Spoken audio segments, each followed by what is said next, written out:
Hello, my name is Marcus. I'm the compiler of a collection of therapy quotes entitled 1001 Windmills of the Mind, a collection of advanced self-help quotes taken from a philosophical, psychodynamic, or the psychoanalytic perspective, which long ago, as I understand, is referred to by some, or perhaps many, as philosophical medicine and narrative medicine. All part of the process of lending a sense of time to what was timeless. Our conscious mind understands time, but when there's trauma early on, before the baby understands time, and trauma takes place in a part of the brain which does not know time, the unconscious does not know time, the limbic system, the stress response early on does not know time, and if the baby experiences what's called attachment trauma, he needs a safe attachment. What if it's a troubled, disturbed attachment? Whether it's too erratic, too inconsistent, too aloof, or too demanding, it's traumatic attachment, it's chaotic. He's stressed out, he's no predictable pattern. He's gonna maybe disassociate, he's overwhelmed. So if the attachment's not safe, okay, that's called attachment trauma. Sometimes this is considered a betrayal by the mother. So that's a betrayal trauma. The baby expects the mother to be there, but the mother's not there. They miss a tune, malotune, misunderstanding the signals, not available, not around. Maybe use the baby to take care of her. Huge betrayal. Baby expects the mother to take care of the baby. Mother says, no, my mother never took care of me. You're going to take care of me. Whoa, overwhelmed with this pressure. So that's a betrayal, overwhelmed, attachment trauma, and so on. This is now his development in terms of his feeling self, his budding beauty called the emerging self, the authentic self, his beingness, the ontological self, the sense of self. Feeling real and alive called embodiment and soulment. That part of him, that major part of him, the authentic I place, the feminine principle, the feminine element, the yin, the shakti, the beingness, the aliveness. This is a part of us in the beginning. That part's going to get frozen because that's the live and love area. That's the place of gratitude, warmth, affection, hearts with the body, intimacy, knowing what you like, creativity, mutuality, gratitude. You have an esteem to mourn, you have an esteem to feel a wide range of feelings. You have the ability to feel the aliveness of feelings, so you're in the present, you're enjoying life, all the capacity of the real self. That whole major part of us called the emerging self, frozen development, stunted development for us. Yes, the rest of us develops. Yes, chronologically we grow up, and biologically and physically you can get 10 sports awards, you can get 10 PhDs, you grow up in all these other ways. But where it counts, okay, we live to the extent that we have our beingness, our embodiment. See, the phrase being, and your beingness, that's kind of like your I, the verb to be. I am, he is, she is, they are, the I, right? How do you spell guru? G, you or you. Know thyself, the self. So the self is there, the I is there. So in the Greek myth, this core, okay, representing a personification of the core of a person, meaning the core I, the authentic I, okay, sometimes the heart, the soul, the I, the core, like that. She gets pulled down. So you take this quality of your authentic self, which has the animating quality of like the golden sun, it shines, and you feel really alive and warm like that. Okay, this is called the feminine. So they would say from the feminine, let's make a princess. So the storytellers, mythological storytellers would symbolize, personify, make a symbol to refer to this feeling quality of us. They would create a princess usually.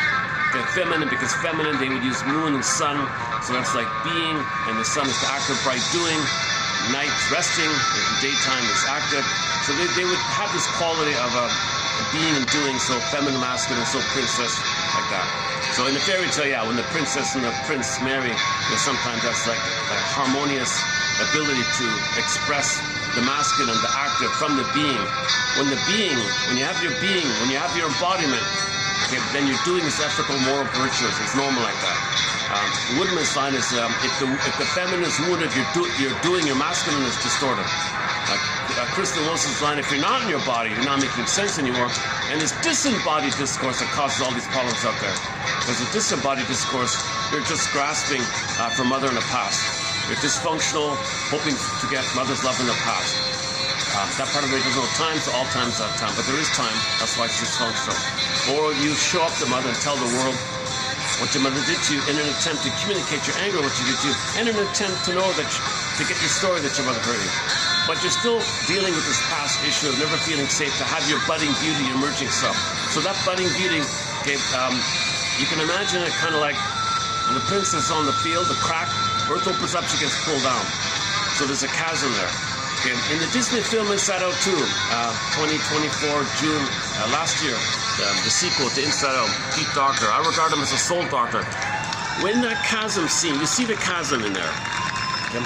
And they showed you the mind worker called the sarcasm mind workers. So they would associate the anger around. Anger is the cry for love, and the baby cried, fear, cried, then the anger. Anger is an SOS or a cry for love. So it didn't get it, soul went away, he's angry. So one form anger can take is sarcasm. So because of the chasm image, they would say sarcasm. That's why he's sarcastic. He's angry because the soul got pulled down. The beingness got pulled down. Now you don't have this beingness. Now you're not living and loving. You know, you don't have affection and creativity, play, spontaneity, where you're knowing who you're meant to be, the gifts you're to enjoy present. The blue jay won't be there. The golden ball won't be there. Golden ball goes down the well as well. The blue jay is turned into a statue, or the princess turns to a statue. Echo turns to a statue. Sometimes the princess can morph into a bird and fly away, morph into like a fox or a deer and run away. Sometimes the princess is exiled into the forest, locked in a tower like Rapunzel, in a forest in a coma like Snow White. So that these images of the princess being far away, it refers, or Miss Court getting pulled down, refers to the unavailability, the inaccessibility to our authentic I, our beingness. And that's the pain. There's a pain so utter to lose our beingness. So that's a major part of us to be embodied, to feel real and alive. We want to feel real and alive, enjoy the present and enjoy the present. Not be in a blur, in a hypnotic trance, where you're going through the motions of life, unknowingly, just recreating new additions to the past, hoping for a better past. So you're always living in the past. So when there's trauma, we repeat. Due to trauma, we have the compulsion to repeat, hoping for a better past. So we're hoping for a better past by recreating some symbolic addition, but it can never translate to getting your needs that actually were needed met back in the past. No magical time machines, you can't undo the past. The circuits are there. But you gotta reach for mother's love, but you look for a symbol, the symbol's not real. Now the pain makes you chase. The stress and the fear means emergency. So dopamine is too much. So the stress point of dopamine is too high. Dopamine means chase for mother. Chase, go, you're danger, danger. Mother hurt you, but chase for her. Now you're an emotional fugitive from the love that you seek. You're a fugitive from the love that you're seeking. Dopamine means seek, but the pain makes you push to seek, but the pain is pushing you. So now you're just chase mode. Now you gotta chase for symbols of mother, and you're just repeating the disappointment. So every symbol of mother is going to disappoint. No symbol is real. A cookie or something you buy, some material, some new thing you buy, some shopping thing that's on sale, whatever material, whatever money you get, whatever. Money's the big one, of course. Money's the main one. Today's topic. That's why I'm playing the song "Money" in the background here. Yeah, I'll get to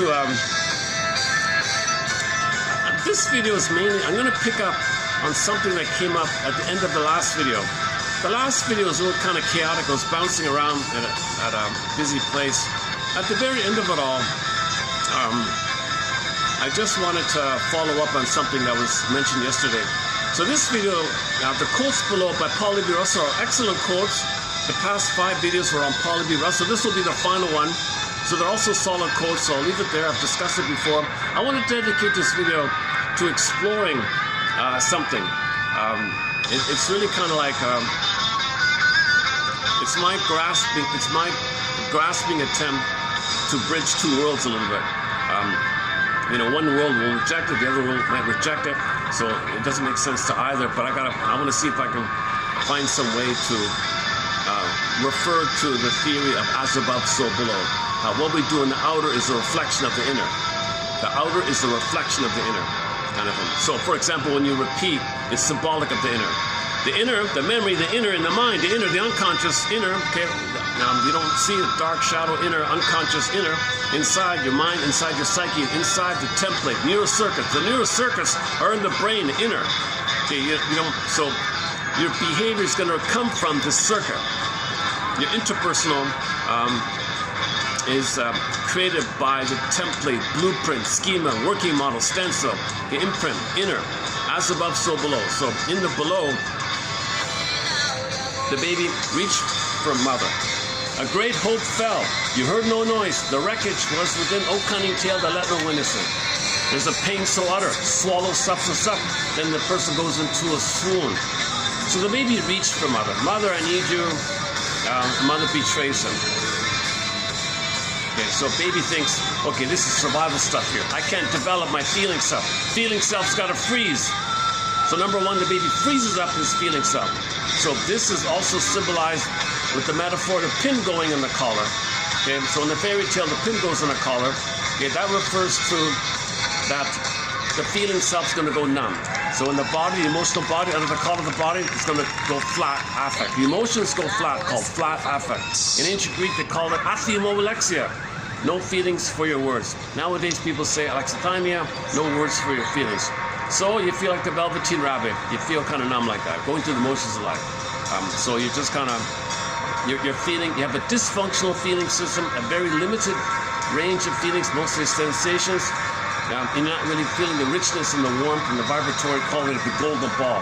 So that's why the story, the velveteen rabbit, the stuffed rabbit kept pleading with the real rabbit, oh please, real rabbit, can you just tell me what it's like to be real and alive? I'm always this stuffed rabbit here. I want to feel real. Can you please tell me what it's like? I want to know who I am. I went to school, played the song, the logical song. So in the logical song, Roger Hodgson, he had some memory as a kid where he was happy. Then they sent him away to teach him how to be respectable, presentable, and a vegetable. Now he says, I know it sounds absurd, but could somebody please tell me who I am? Who we are is we feel. We live to the extent that we feel. I feel, therefore I am. That whole kind of feeling self, it's invisible quality. That's why fairy tales are metaphors for this. So the princess is a symbol for the feelings, your I, your beingness, your feminine, your embodiment. That's who you really are. That's your core self, your real self, your authentic self, your true self. This embodiment quality and all the capacities of the quote-unquote human side of being human, where you live and love and enjoy, and there's Freud and pleasure, mutuality, and the whole capacities of the list of capacities of the real self. One version of this by Masterson, whatever I mentioned, is James F. Masterson in his book called The Search for the Real Self, 1988 book like that.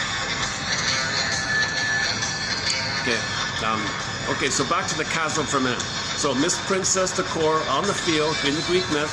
So myths are patterns for psychological dynamics. Myths and fairy tales, the motifs or the recurring patterns. You see, you can take a fairy tale from any place around the world, same motifs. You can take a myth from any place around the world, same patterns, same motifs, because we're all homochomicous. We all have the same psychology, same body, same brain, same organ, same sensations, same needs, same feelings, same developmental process. So we're all one like that. So we're all the same like that. So our psychology is the same. We all have similar sets of patternings that take place with psychological trauma and emotional trauma, symbolized by myths and fairy tales. That's why myths and fairy tales are the same all around the world. They're code for psychological trauma. So myths and fairy tales are the as-above visualization of the inner invisible dynamics of the below. Psychology below, the story, you see, you kind of describe it outwardly, it's kind of like an above like that. So it's as above, so below. So you look at a fairy tale, you got to interpret it as some kind of motif for a psychological pattern. So the pin in the collar, the inside, the flat affect. So the story is, you see the guy has the pin in the collar. He wants the pin to come out. When you heal, the pin comes out, you feel alive again. That's the phoenix and the firebird, you come alive again.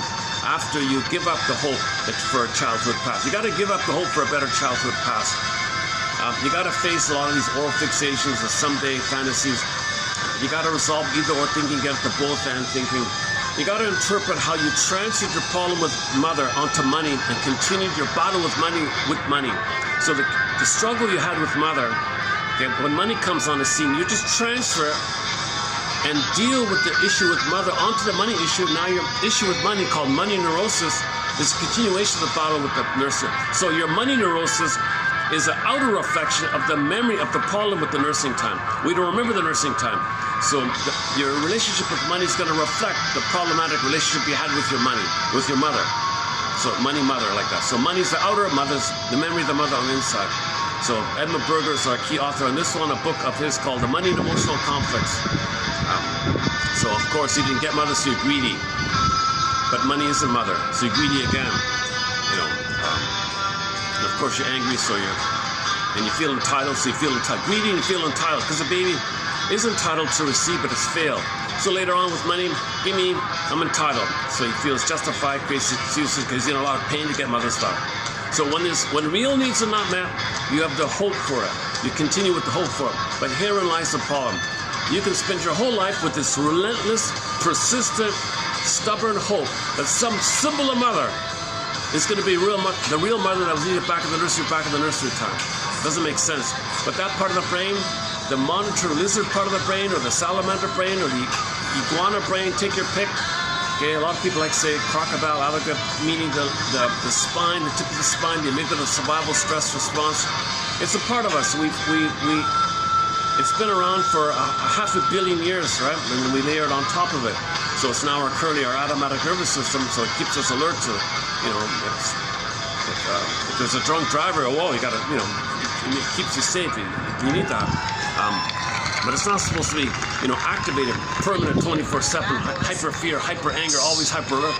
That's what happens when the baby is born with PTSD or something like that. He grows up hyper vigilant. He thinks always a jungle, always hyper alert like that. There's the benign way where the trauma is later on, but the earlier way where you're a little paranoid to it. So let's not get into the sympathetic nervous system and the parasympathetic nervous system. Let's just focus on so the money neurosis is a reflection of the neurosis of the dysfunctional relationship you had with your mother. So the dysfunctional, disturbing, unhappy relationship you had with your mother, it's going to continue, and you're going to try to work it through with money. It doesn't work. It's symbolic, but that's the issue. When there's pain, we're stuck there, spinning it around, spinning around, repeating, trying to resolve it, getting a better outcome. Dysfunction means you're hoping for a better outcome with your mother in the nursery time, in the past. Doesn't make sense. That's a key point here. Dysfunction means you have to hope for a better past. Hence the comedian made the joke, give thee all hope for a better past. That could be like a self-help slogan, give thee all hope for a better past. Can you imagine that? Opening up a fortune cookie, you read the paper in there, and the cookie, it says, give up all hope for a better childhood past. Whoa, holy, I'd be surprised. I once had that fantasy that some psychoanalytic fortune cookies like that. There's a vending machine around here. They sell little chocolates, and the wrapper has little inspirational kind of slogans on the paper like that. They're very nice little gifts like that. They're fun little things. Nothing too deep or something. I thought about doing like a deeper version of that. So you open up a fortune cookie, and the slip says something like,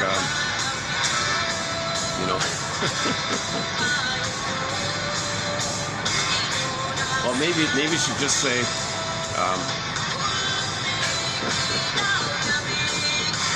get 1001 Windmills of the mind. Your mission, read 10 quotes a day, make the unconscious conscious. May the psychoanalytic force be with you.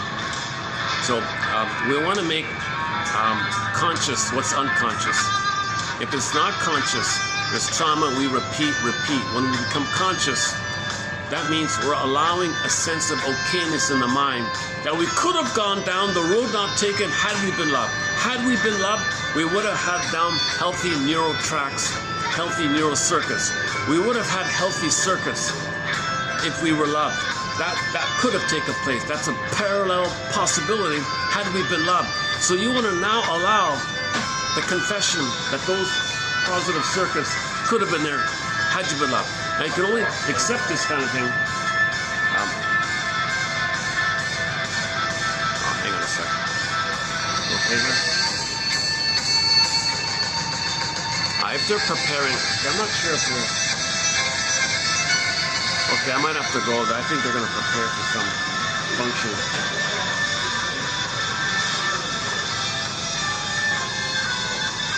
Although they didn't say anything to me, so they're leaving me alone, so maybe it's okay. The manager said okay. I don't know about these guys here.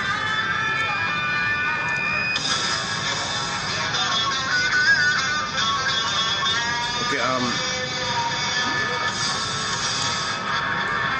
Okay, so we did some quotes recently based on a phrase, give up all hope for a better childhood. Dysfunction means you're still waiting for a better childhood. And that's something that's hard to face. Because if you don't know the trauma, you're stuck repeating, waiting, hoping, waiting. So your present is a recreation of the past, hoping for a better past. And you're doing this whole thing. So this involved in this is oral fixations, symbolic mother, okay, telling the world how your mother treated you, Faustian deal, Faustian bargain, Faustian pact. And then you're kind of stuck showing up the mother. And your dysfunction is loyalty because you're waiting, loyalty because you hope to save her. This loyalty isn't a bittersweet because you're going to be so loyal like that. So this issue of being dysfunctional, you're protecting the mother, saving the mother, and you're hoping to fix her so you get mother's love, and you can't leave her because you never got mother's love to do so, and you're not aware of this issue. So that's why you're compulsively, unknowingly waiting for a better outcome for the past. The unconscious is pretty powerful. This limbic system has a lot of energy, hence the iceberg metaphor. It's a powerful system, deep imprint. The more trauma, the more deeply the wiring is set in. The more deeply the wiring is set in, the more deep the jinx, the more deep the fate, the curse, the destiny, the wrestling with this. You're not possessed by something, you're possessed by these circuits. So that's what he means by wrestling with this kind of fate, because fate means you're going to repeat. When she says wrestling with fate or wrestling with destiny, wrestling with the jinx, wrestling with the curse, she means this repetition compulsion. Wrestling with this, you got to face this. So you got to identify. How do you identify repetition compulsion? How do you know it, for Pete's sake? How do you recognize it? Well, you're doing the same thing over and over, like Mr. Santayana said, the famous George Santayana quote. You're doing the same thing over and over again, hoping for a better past. The definition of insanity, right? See, even right there.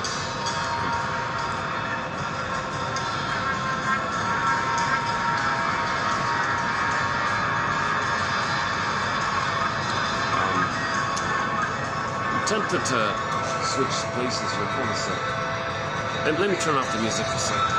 There's a lot going on around me here. Let me see if the, I wanted to do it at the, let's see. I could probably go, I could go down.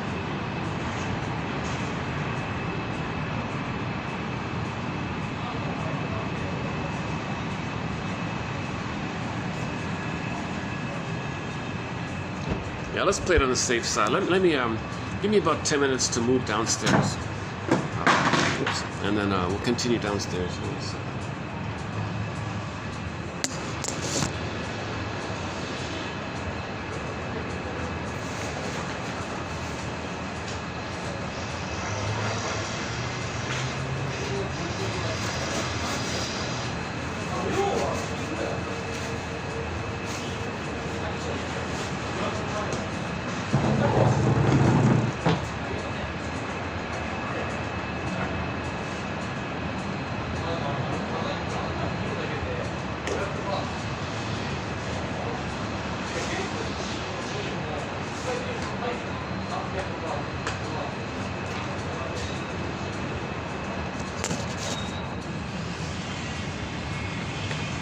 Oh.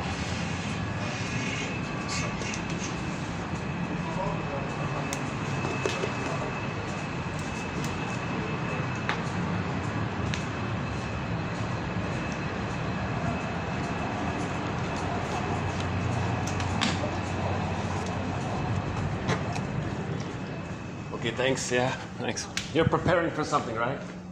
Yeah. Tonight? Yeah, okay. I should go, yeah.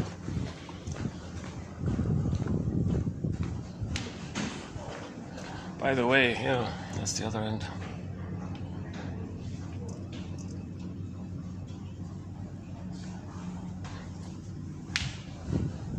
Okay, thanks.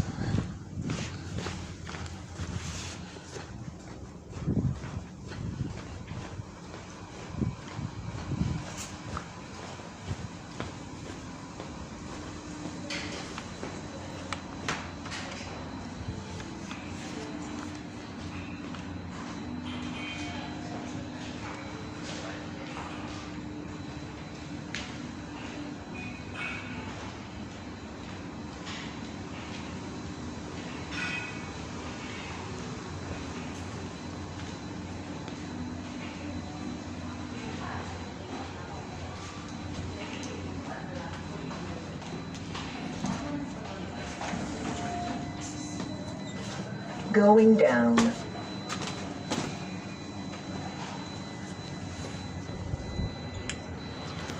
Yeah, so I'm leading up to something. Hang in there, bear with me. It might be an interesting theory. I don't know, people think it's either ridiculous or too silly or too airy or too lofty or too airy or too...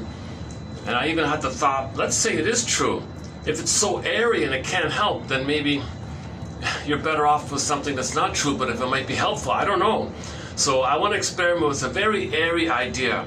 It's going to be listed as number 50, our 50th example of as above, so below.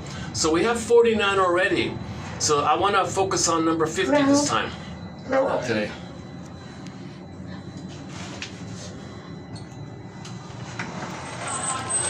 Okay, thanks.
It's either packed or it's empty.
They're doing some sanding or something.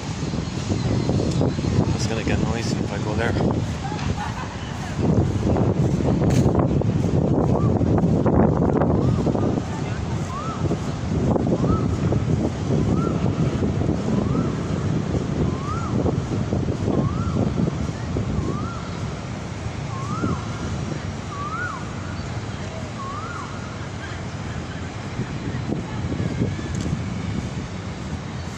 Maybe, yeah, maybe I should go here.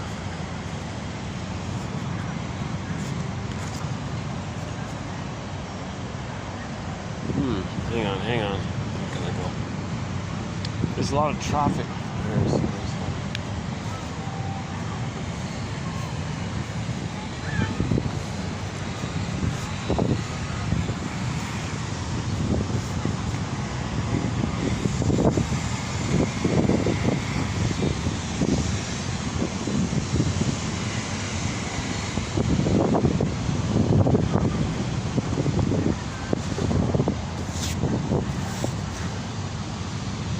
Now let's just try this for a little while. Still recording?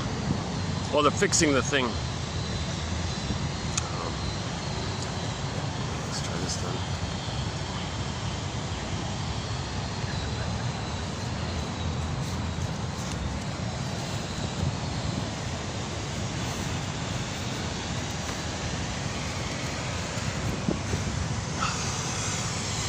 Is that gonna work?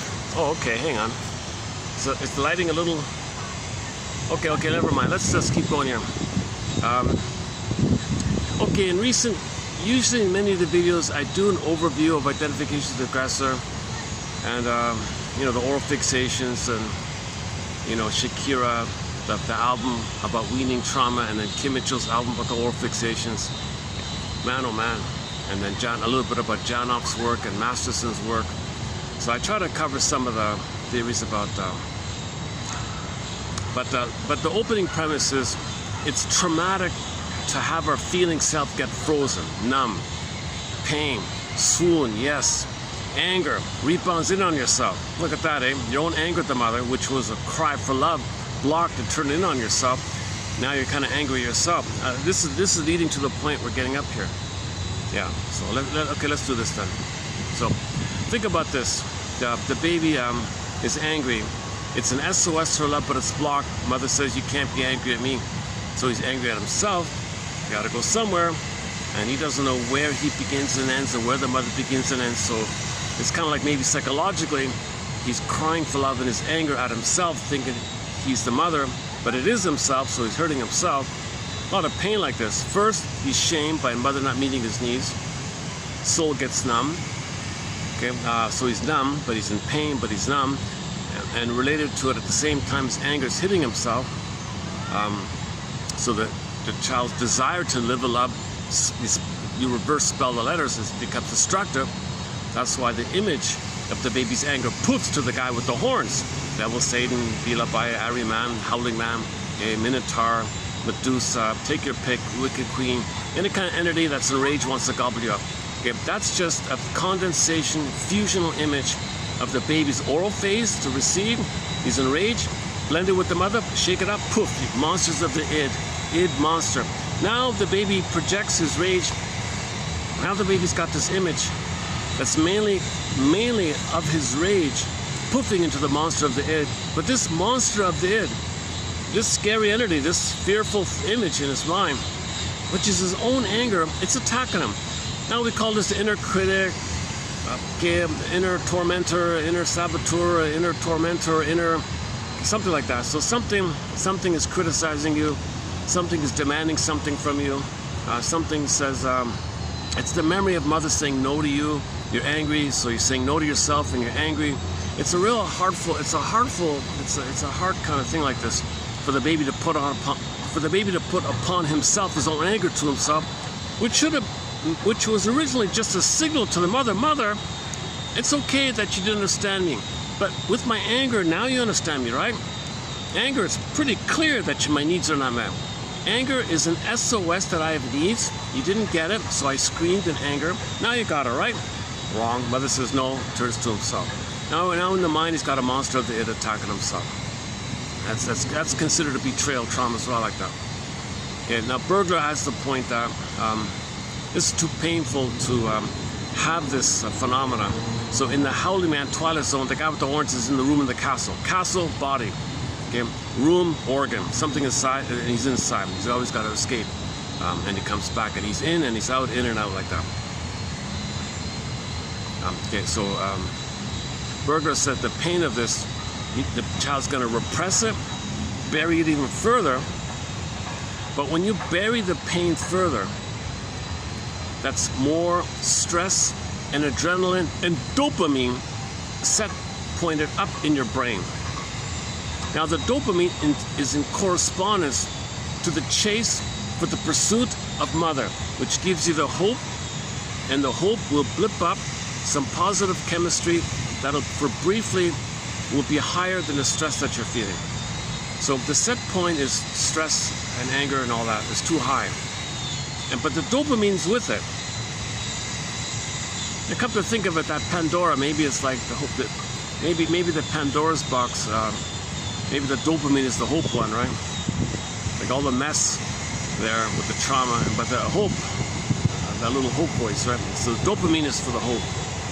So you have the hope to chase for a similar mother. Now there's two parts here. Okay? If you chase for mother, number one, you feel some comfort because you're going to be active and you have some identity that you're important. You're going to do it. You're going to run to to the store that has a liquidation sale, so you're all excited. You're doing it, you're active, you're taking charge, you're active. So you feel some kind of, you're not a passive victim like you were as a baby. Babies think they make everything happen, so you're going to make something happen. You're going to take charge here, so to speak. So you're going to go to the on-sale store. Oh, jeez. Why does this always happen? Whenever I settle down, someone just sits right in front of me. Sometimes people are curious, what's he saying, kind of thing. Hang on a sec. Either I stay or try another spot here. Hold on a sec.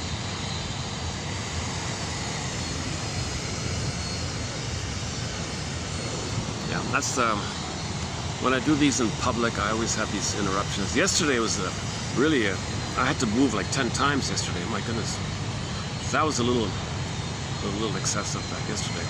But you know, I decided to still post that video because at the end it got better. It was very choppy throughout, but towards the end, I thought something worth, ironically, unexpectedly, something came out of that messy video. And here, in this video, is going to pick up on it and clarify it a little bit. And from that mess of yesterday's video was the birth of point number 50. So we now have 50 symptoms of homotraumicus in the model of as above, so below. So we have a thing called homotraumicus and the 50 symptoms of homotraumicus. So we posted 49 already, and this will be 50. And this 150, I think might have a broader appeal, or a more, might be more triggering. It might be a little more difficult. I've got a long way to go to work on number 50.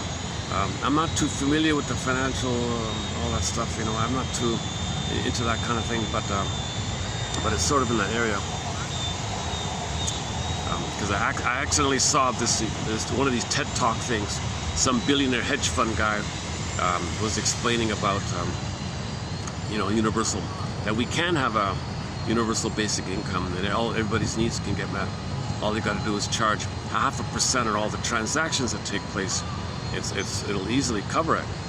And he's convinced with the math that if you charge speculators and all that, 0.5% of all their transactions, man oh man, all around the world, everybody could get $24,000 income, universal basic income, easily.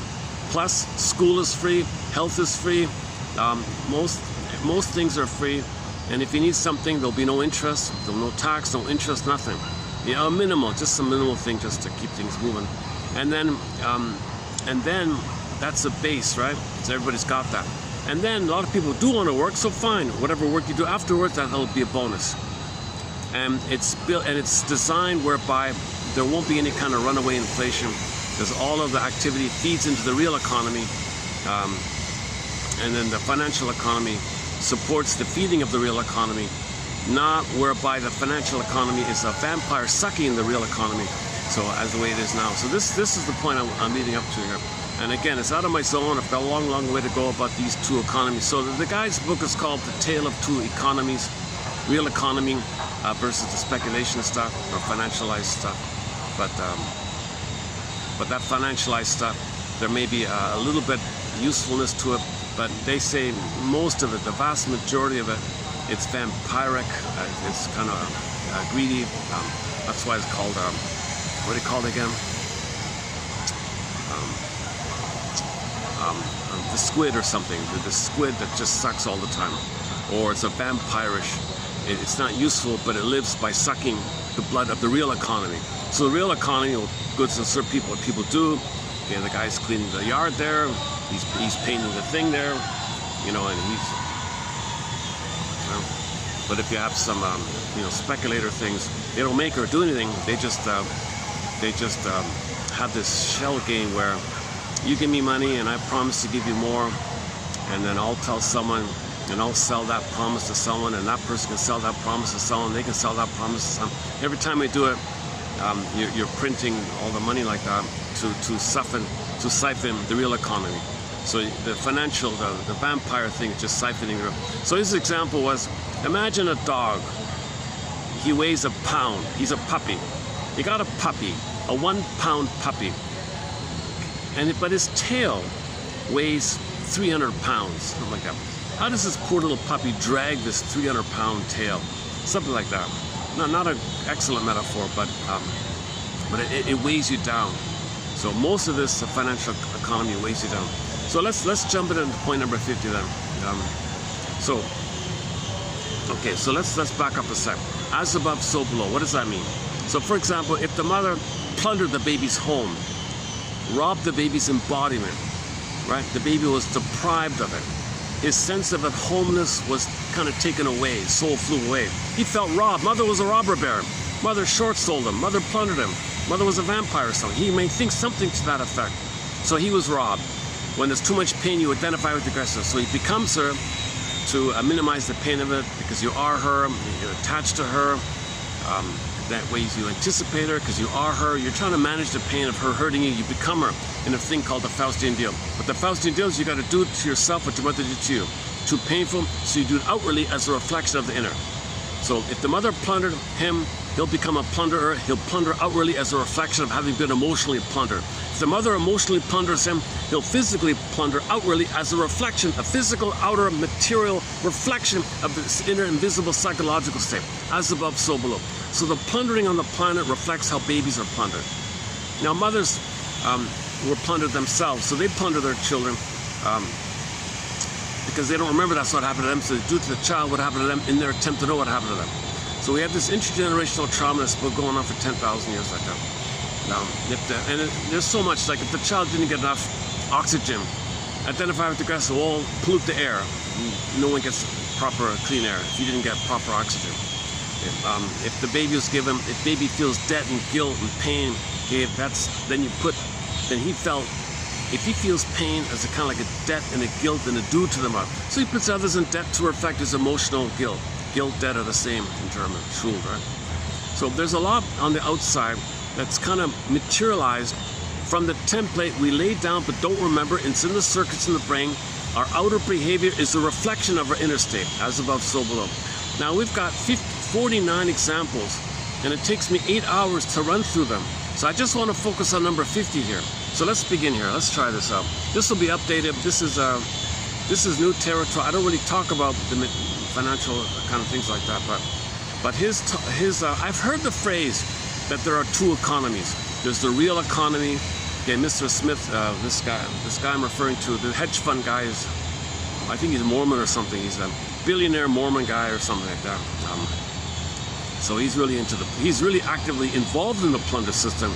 The guy's building robots and stuff. He wants to plunder. He thinks he's very aggressive in the plunder system, but I think he, as a public relations stunt, he writes books and gives lectures about how, notice in Star Trek, they have a easy life on the ship, but they're plundering all the other planets and all that. Why don't we be like Star Trekkers? Something like that. He's got he's sort of like a very ambitious plunderer himself, it seems. But when you look at the propaganda, when you look at the PR side of it all, and just pluck out that and put his personal trauma aside, because this guy's sounds like he's heavily on something, has this heavy weighted way of speaking. He sounds really serious and intense kind of character. Yeah, knowledgeable and all that, but anyways, it's ironic how information gets disseminated sometimes. So he accidentally is sharing along something. He's using it to lure people in like a bait and a hook thing. Well, let's take the bait and forget about the hook. So I want to take this guy's bait a little bit, but not the hook, but ignore the hook. So carefully take the worm off the hook. Don't trigger the hooking thing. I don't know. I'm just trying to find out what's useful, and then not get swept into this person's grander agenda, this bigger agenda, where he wants to. It seems like my first impression is he wants people who plunder to have an ability to be freed up, to be more creative, to invent more things, to plunder the planet more quickly. Plunder the planet more quickly. Okay, so he has this religious fanatical idea about the skin tone, shade of beige, shade of brown. He's an extremist of the skin tone. I think think he's one of the religious extremists, something like that. He makes religious references and talks about, I think he in the interview I heard he slipped out about the Mormon stuff, you know. His name is similar to the name of the Mormon guy remember the Mormon guy, he's the guy that said, that indigenous people are all bad, so it's okay to enslave them, and 70 million indigenous people were murdered, you know, because the Mormons said, well, they're bad. It's simple as that. So Mr. Smith said that, and he seems to be a big follower of this. This is sick. This is a very disturbing thing. We're all human beings. Everybody's a human being with a shade of beige tone of skin or a shade of brown tone of skin. Either A, sun exposure over time makes you lose the melanin, you lose your tan, that's all it is, or people, we're all human family, earth family, human family, only one hominid grew the cortex. The confusion is maybe when people moved around, one theory is the sun made the melanin go down. Nobody has white skin, you have a shade of beige. Nobody has black skin, you have a shade of brown. We're all human beings with a shade of beige or a shade of brown. So get that clear. And don't say somebody's white or black, that you're really confusing things like that.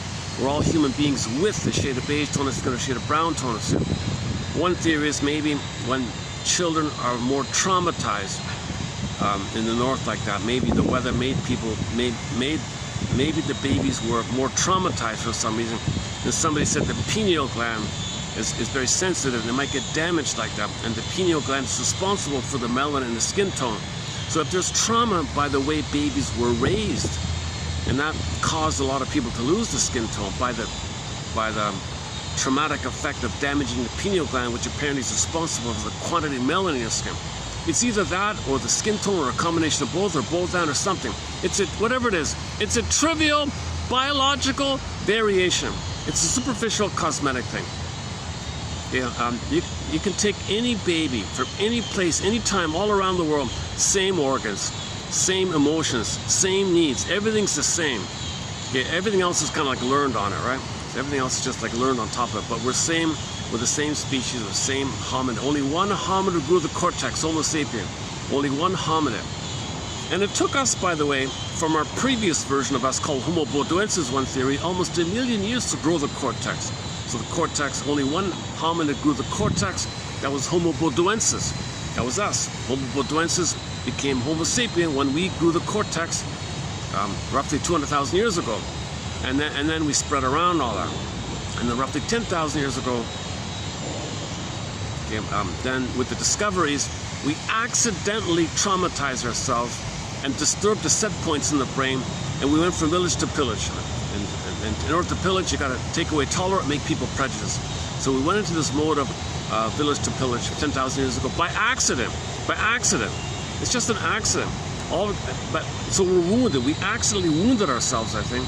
But it's built in with nature that if you're conscious, you can recognize what happened, and then make the correction. Heal yourself, right? Heal yourself. Okay, again, this is tapping into the 8-hour video that we've done before. But I just want to offer some sample of what I'm referring to here about the as above, so below. So 10,000 years ago, okay, babies were removed, or babies are traumatized to make them into flying monkeys, right? They want the baby to think that mother robbed them. They identify with the aggressor, then outwardly they'll rob outwardly. Okay. So you need people to rob outwardly. It's against our nature to be like this. So that's why you have to traumatize them. One lady called it suffer the children. In order to plunder, hurt the children, suffer the children, she called it. So they traumatize the babies. So you remove, all you got to do is remove the baby from the mother, that'll do it. And people are still doing it today. You're supposed to leave the cord, leave the placenta, lotus birth, leave the cord, leave the placenta, place the baby on the belly. There's grooves there. The baby's familiar. It's a nest for him. Let him sleep on the belly. He sleeps most of the time. Skin to skin, natural feeding, loving gaze. Mother stays in bed 4 to 5 months. Let the baby have his cocoon, an extended womb, social interpersonal womb. If you deprive him of that symbiotic phase, that merging phase, boy oh boy is he angry. Right? He felt robbed, pain, anger on himself. Identifies the aggressor, and then symbolically gobbles up doesn't work. Didn't get mother, gobble up, doesn't work. So he's going to become a flying monkey to gobble. So now we're gobbling the planet for a quick buck. We're short selling the planet for a quick buck. Play Rick Emmett's song called Big Lie. We're destroying the planet as fast as we can. So we're in this dopaminergic thing. Some guy has a book called The Dopaminergic Brain or The Dopaminergic Mind by Professor Previk about this. Uh-oh. Is it pretty noisy over there? Sometimes they get pretty noisy. Today's Thursday. Look, this is the nicest, man oh man, this is the first really comfortable breeze, nice, cool, summery breeze I've had. This is the first, the temperature finally dropped beginning today. Winter has begun here today. Starting today. I noticed a significant difference. Normally I'm drenched in sweat by this time.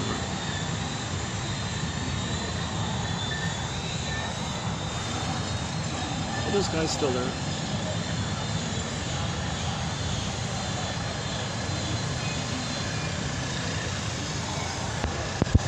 When they leave, I'll go back to the pyramid thing. I've been using the 3 points. Psychology has numerous 3-point models. I've been using that pyramid for the 3 points. There's like we got a dozen 3-point psychology models. So it's very helpful to refer to the 3 points. And one has the gold bit. So I'm not talking about money. I'm just using the idea of the triangle. Self-activation triggers abandonment depression, which leads to defense. Okay? So you self-activate. That's your goal. You want to be a real self. Oh, you're reminded of other hurting you, a lot of pain, then you do something to deal with the pain. Self-activation triggers abandonment depression, which leads to defense. That's Masters' axiom, so 3-point idea, right? So you had a need, you're reminded of what happened in the past, old fear comes up, you're triggered, then you do something to get away. So you try to do something, you're reminded of some past fear, you run to the fridge and eat some cookies or whatever, that's defense. So you try, triggered, emotional eating. So 3 points. That's one of many. Let's not now, okay, and then both and. So either or, you got to get the both and. That's the gold with the both and, the gold part. That's the gold.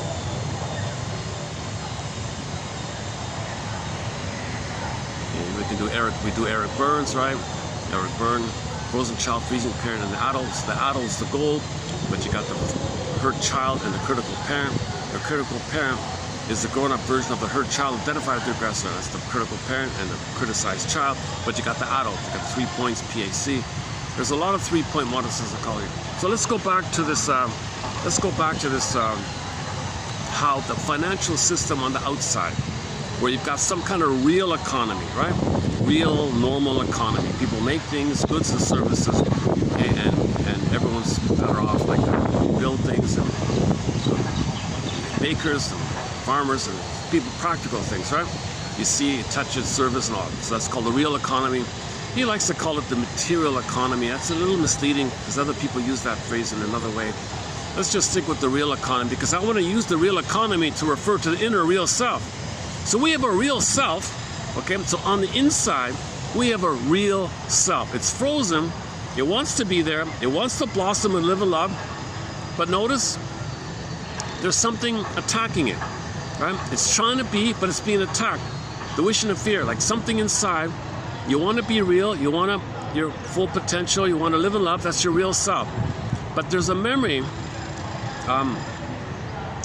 that when you tried to be real, your mother threatened you, abandoned you, punished you. You were angry at it. It wasn't available.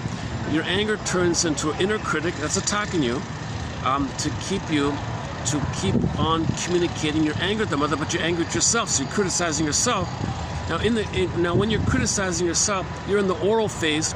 So now you're in the gobbling. So now I got this inner vampire inside. So you can call the inner critic the inner vampire. Okay? So just like in the outer world, you got a real economy and the vampiric, what do they call it? The vampire squid with the tentacles all over the place, sucking all the time. They call it like a dead, and it's only alive when it sucks. It's not like a real thing. It's an imaginal thing. So that's what I'm getting at. So let's back up a sec. So okay. So this I think formally people call it the real economy and a financialized economy. And there is a component of it where there is a service, but it's minimal. 90% of it is not about just supporting the real economy. Ideally, the financial system is just there to feed the real economy, support the real economy, and it's just there to serve the real economy, like it's giving. So in your mind, if your mother loved you, there'd be a voice in your mind saying, you can be yourself, it's okay, I support you, I welcome you, I love you, and you can be you, I have Freude, I have delight in your growth, I have delight in your happiness, I have delight in your success.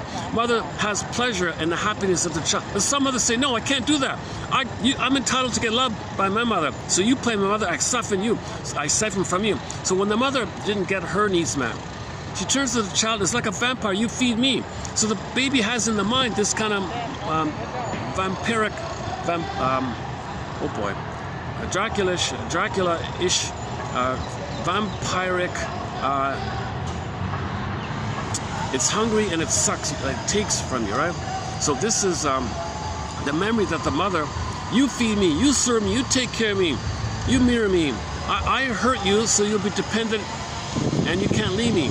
So the more the child is unloved, the more the baby depends on her. Good, mother says, good, I want you to be dependent because I got to siphon from you.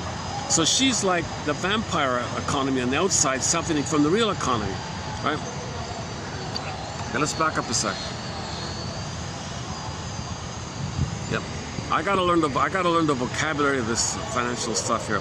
So, okay, on the outer world, you got two things, right? Two economies. Okay. Okay. Real is something, and some kind of economy like the hedge fund and all the speculation and the short selling and derivative, what are they called? Derivatives and speculation, like Ponzi stuff, and I'll buy this and I don't gotta pay for a month, so you can buy it and you can sell it before, you can sell to someone else for before, everybody gets a cut, and then you print to feed it. So you're just printing money to feed the speculation thing. So now you've got a flood of money. That's why everything gets so expensive, because when you increase the money supply, everybody knows this, right? If you print out trillions of dollars and you got the surplus flooding for this financial speculating thing to feed the monster, feed the squid. If you're always feeding the squid and the squid wants to keep siphoning, so it's got to be rewarded. So you print, and that means there's too much money in the supply like that. And the real economy doesn't have a chance to keep up with this because it's being drained. And now when you have a surplus, everybody knows a surplus of money like that, then the prices go up. So now everybody's suffering with massive inflation like this, right? So it's not supposed to be like that. So in the outer world, you got the real economy, and then the so-called quote-unquote money economy, speculation, what are we going to call it? Speculation economy, vampire economy, squid economy, gobbling economy, greed economy, money, just money, no goods or services. Debt economy, maybe that. Let's try that. Okay, let's try that. Let me experiment. So we have like people buy people's debt, right? Oh, he owes, look, I'll sell you, and they'll print for you, don't worry. So this whole debt kind of thing. Well, that's the guilt inside. We have a kind of a, give me a minute here.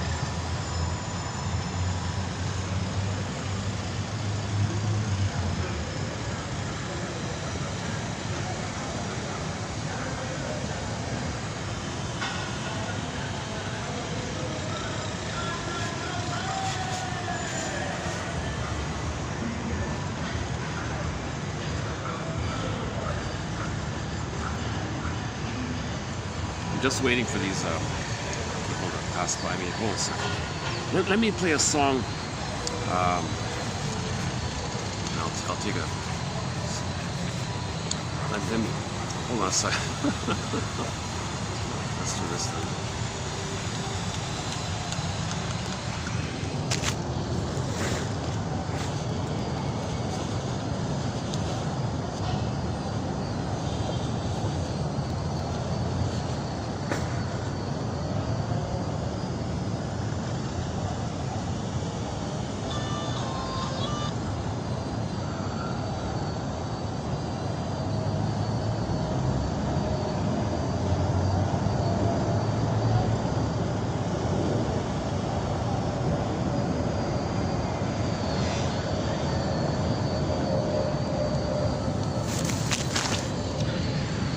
Yeah, so this is I just found it. I just found it this morning. This will be an upcoming quote here. So one journalist, some kind of journalist kind of guy, half jokingly called the financial economy, or the monetary economy, the financial economy, the speculation economy, the squid economy, vampire squid economy, or short selling, or derivative, or I'm not sure exactly right now, or some kind of quote-unquote economy, but it's nothing to do with goods and services. It's this dreamy thing of how do we get money, how do we set it up where we can get the printed money that'll be given to us. So it's like this promissory note, and then you get it, and you swap these notes or something. It's nothing to do with supporting the real economy, or contributing to the real economy, or producing a good or giving a service. Nothing to do with that. It's a separate world where people speculate on these imaginary notes, and then when due time comes, they print it. Oh, here we go. Now there's a flood of money. Then it's sucked. The squid thing. Now it sucks up what's in the real economy. That's why prices go up so like that. So one journalist guy called it a great vampire squid wrapped around the face of humanity. Oh, there it is, a great vampire squid. A vampire squid wrapped around the face of humanity. So, okay, let's try this.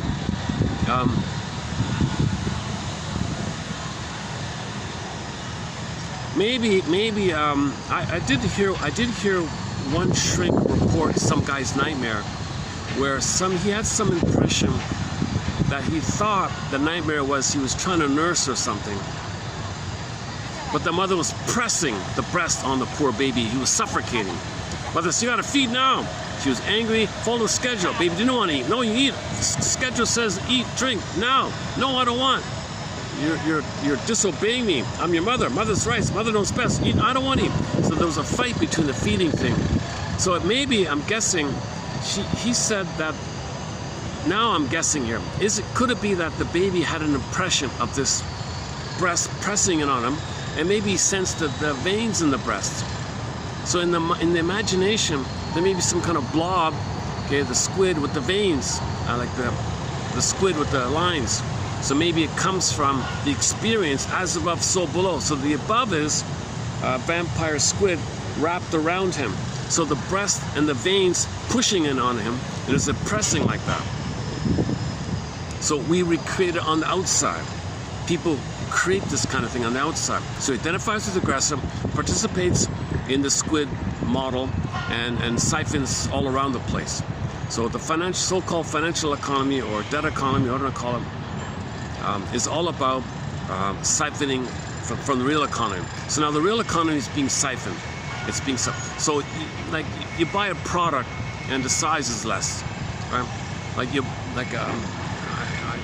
Every year the things get smaller and more expensive. So that's the siphoning. That's the squid thing, right? The squid thing is making our products smaller. They're even disappearing. The quality's the ingredients are getting worse. Now we're eating smaller sizes with worse quality, more expensive. So this is the sucking sound. Is the sucking sound or something? So that's the squid thing. So the vampire squid is sucking, right? So in the outer economy, as I understand it, you got a real economy and a bunch of people were trying to extract, print, then they can extract, buy. Because if they print amongst themselves in these little schemes, they call it the shell game, shuffle. So you can't identify anybody. He's a cover for this, and a shell for this, and a front for this, and a holding for this, and a holding for that, and that's a part of that, and they own a part of that, and they flip it there and flip it around. And then it's this elaborate, complicated thing. He calls it a shell game or something. So no one is caught on it. Everybody's feeding it. That means then you reward it by feeding it. So you feed the beast. Now everybody on the plundering side, the pillaging side on the planet, has all this surplus money to siphon from the real stuff. So that's part of the financial plundering of the planet, right? Plundering locally, plundering all over the place like that. Okay. So this, so if that's an approximate thing that's going on, okay, then how is that created? Why is that created? What's the inner state of that? What's the template? What's the blueprint for that? What's the inner blueprint? What's the working model that created this? What created this? Well, the baby has a real self. Mother, I want to be me. I want to be a real self. I want to have a real economy me. I want to have a real economical me. A real me. Okay, I want to have a real life. A real economical living love life. I want a real me. Something happens, he's deprived, his rage rebounds in on himself, but the rage is based on a devouring fantasy, the gobble. It's a symbolic attempt to take in and receive mother. It doesn't work, gobble doesn't work, gobble doesn't work, gobble doesn't work, but the gobbling process gives you the hope. It gives you the chase and the dopamine and the excitement, and you feel important, you feel narcissistic important, and you got hope. Now, this idea of chase and gobbling, it's all about pain management. Because in the hope mode, yes, you might buy a fancy thing, you feel a little better or something, make it status, and you get some benefits like that. It doesn't change the wiring, it doesn't change the set points in them, but you just blipped up, but it goes down again. So you got to do it again, it goes down. Blip up, you blip up the happy chemicals, it goes down. The stress and adrenaline, the fear chemical is too high, so always blipping up the other ones to be above it. So you got to blip up again, blip it up again. So the dopamine means chase for something to blip it up. So when you chase for something to blip it up, there's two parts. The practical thing that you get, like for a cookie, there's concentrated sugar. So the mammalian part of the brain perceives the concentrated sugar as concentrated food. So food means safety, so you get some safety serotonin because you're saved by the surplus food. That's just a blipping phenomenon, right? But Alman and Paul make the added point that the thing you're chasing for is symbolic of mother. They call that an ersatz self-object or a pseudo-mother, an imaginary mother, symbolic mother. Okay? Now, once you chase for a symbol of mother, that functions in a manner by which when you chase for the symbol, you're trying to trigger yourself. Pursuit, you're trying to trigger yourself. What are you triggering? What are you talking about? Well, if you have a fantasy that you're one with mother, if you can fantasize strongly that you're one with mother, even just for a second, then you'll trigger, bing, you'll trigger the time when you were one with the mother, even if it was just in the uterus. Now in the uterus, the baby felt blissful feeling, oceanic ecstasy, delirious euphoria, heaven, paradise, Shambhala, Shangri-La. The baby felt a blissful oneness. He felt incredibly blissed out and happy. Safe, loved, safe, loved, safe, loved. And the baby in the uterus feels immense amount of safety and love. So you want to trigger some of that up. So you chase for some symbol of mother where you're one with them. It's an ersatz self-object. See, when the baby's nursing, baby and the mother, the breast mother is the self-object for the baby. The mother functions as a self-object for the baby, a symbiotic object where the baby's allowed to think the baby owns the breast, it's a part of him, and just serves him. So he's in a blissful phase like that, Garden of Eden, etc. Okay, so later on, so that's failed. Well, good old days. Bring it up again. Hence the joke. Okay, sidebar here, there's a joke that says we spend the first 9 months of life trying to get out of the womb and the rest of our lives trying to get back in. Okay, so this back in idea means you look for something to trigger the time when you were there. Then you get the chemical feelings, you get the chemistry associated with the blissfulness, oxytocin, serotonin. So you blip it up and it'll be over the stress that you feel. Chase to blip up, it goes down, chase to blip up, chase to blip up, chase to blip up. So now you're addicted, because this is the only way to get out of the pain. You're dependent on the blip up, good feelings, to get away from the pain. You got to get away from, no one wants to be in pain. You got to blip up the happy chemicals that's above the painful chemicals. But the set point of the painful chemicals is too high. The body's revved up, permanent fear, hyper anger, dopamine chase, or manic, huh? Dopamania, one guy called it. In Romania, the book Dopamine Amor got translated into dopamania. So dopamania, you're manic, you're desperate, manic. Mother, where are you? Mother, where are you? Remember, as you said before, upstairs, we're an emotional love fugitive from the love that we seek. Mother hurt us. That makes us chase for her. but you're chasing for a memory of her hurting you, and you're chasing for a memory of her hurting you, and you got to chase for a memory of her hurting you. Now you're in this negative, dopamine, manic, dopamine, crazy kind of search. And this search is the hope. John F. calls it like a dopa hope or hope, one of those things. The hope means you're going to blip up the fantasy of the ersatz self job, the fake mother image. It's going to trigger when you really had mother and then you felt a good chemistry. And that's powerful chemistry when you're in a blissful oceanic feeling. So you blip that up and you feel better. I feel good. Okay, but it goes down. Chase. You never really enjoy the thing you grab because the set points don't allow it. You only have dopamine, chase. All you can get is the blipping. You chase for the blip, you chase for the blip.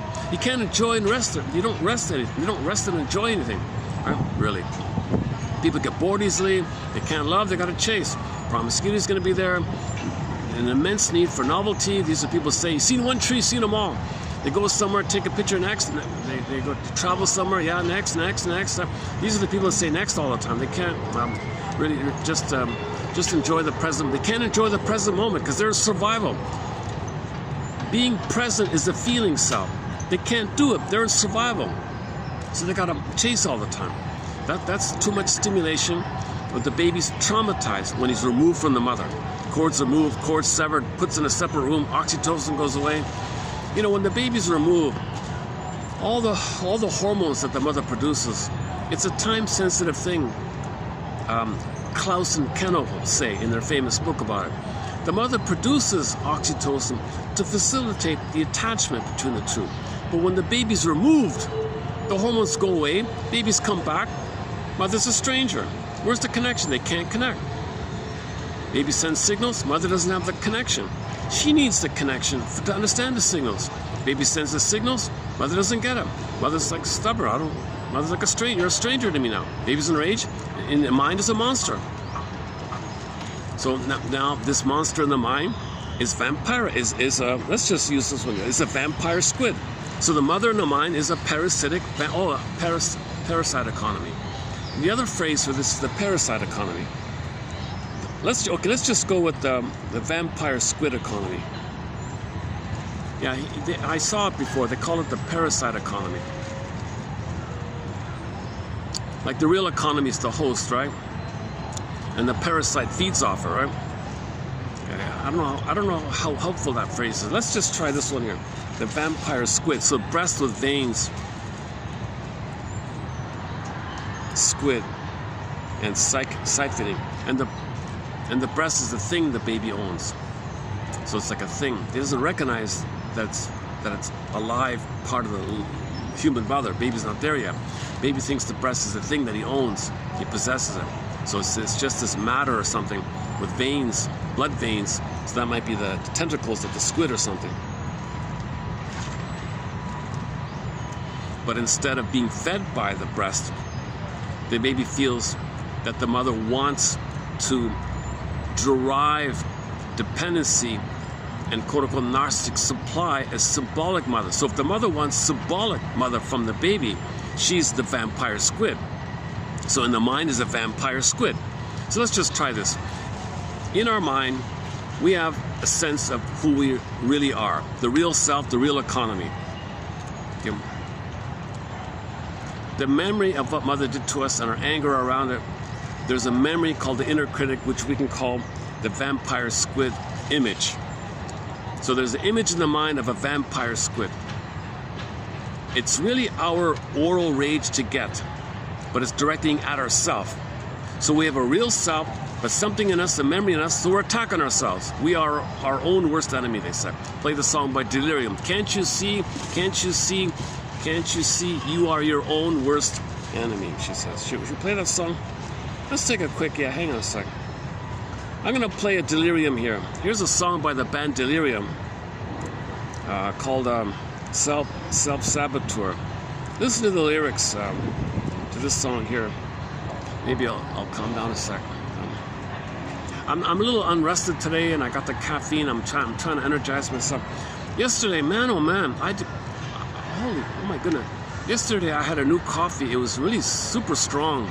I was manic half the night. I didn't really sleep much. And so today I'm still in the manic phase of yesterday's. I'm not a coffee drinker. I don't know why. I shouldn't be telling you. Maybe I'm telling you this so you give me some credit, cut me some slack. Okay, let's play Self-Saboteur here. Yeah, okay. Here's a great song by the band Delirium. Check out the lyrics. See if you can make out the lyrics as best you can. Self-Saboteur.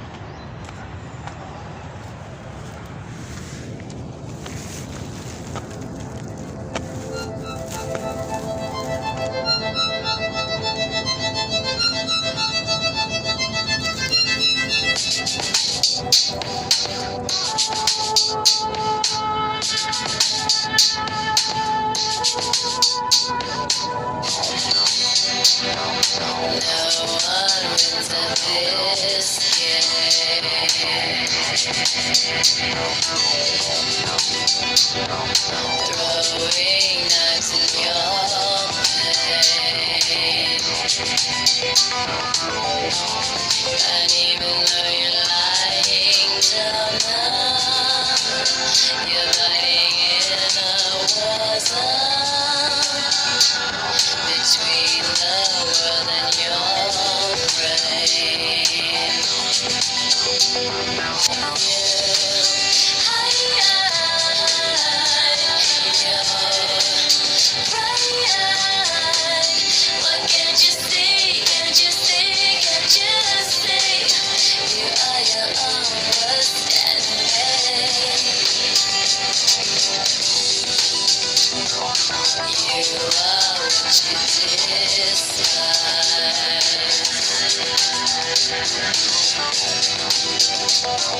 Blame is only a compromise. Anger is your bow and arrow. It's better than a shield for your sorrow. When nothing's hurting inside.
What about this?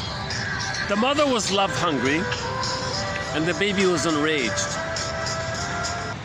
Take the mother's love hunger, baby's enraged, put it together, poof, vampire squid. Does that work? So in the mind, the vampire squid is a synthesis, is what poofs up when you put together mother's voracious love starvation, love deprivation, turning to the baby forward, and the baby being enraged, put the baby's rage plus the mother's love starvation, put it in a psychic thing, and poof, you got the vampire squid in the mind. So now in the mind, you got the real you that's trying to be there, and you got the vampire squid that's demanding on you, criticizing you, gimme, gimme. You want to be yourself, gimme, gimme. You got this conflict called the wish and, typically they'd say the wish and the fear kind of thing. But the fear turns to anger from the unmet need. So the mother had an unmet need for love, and you were angry by it. Poof, together, vampire squid. Let's just try the psychic vampire squid just for the time. This video here, this is a first draft. I'm gonna update this. I'm gonna calm down, see if I can articulate this more smoothly, kind of thing.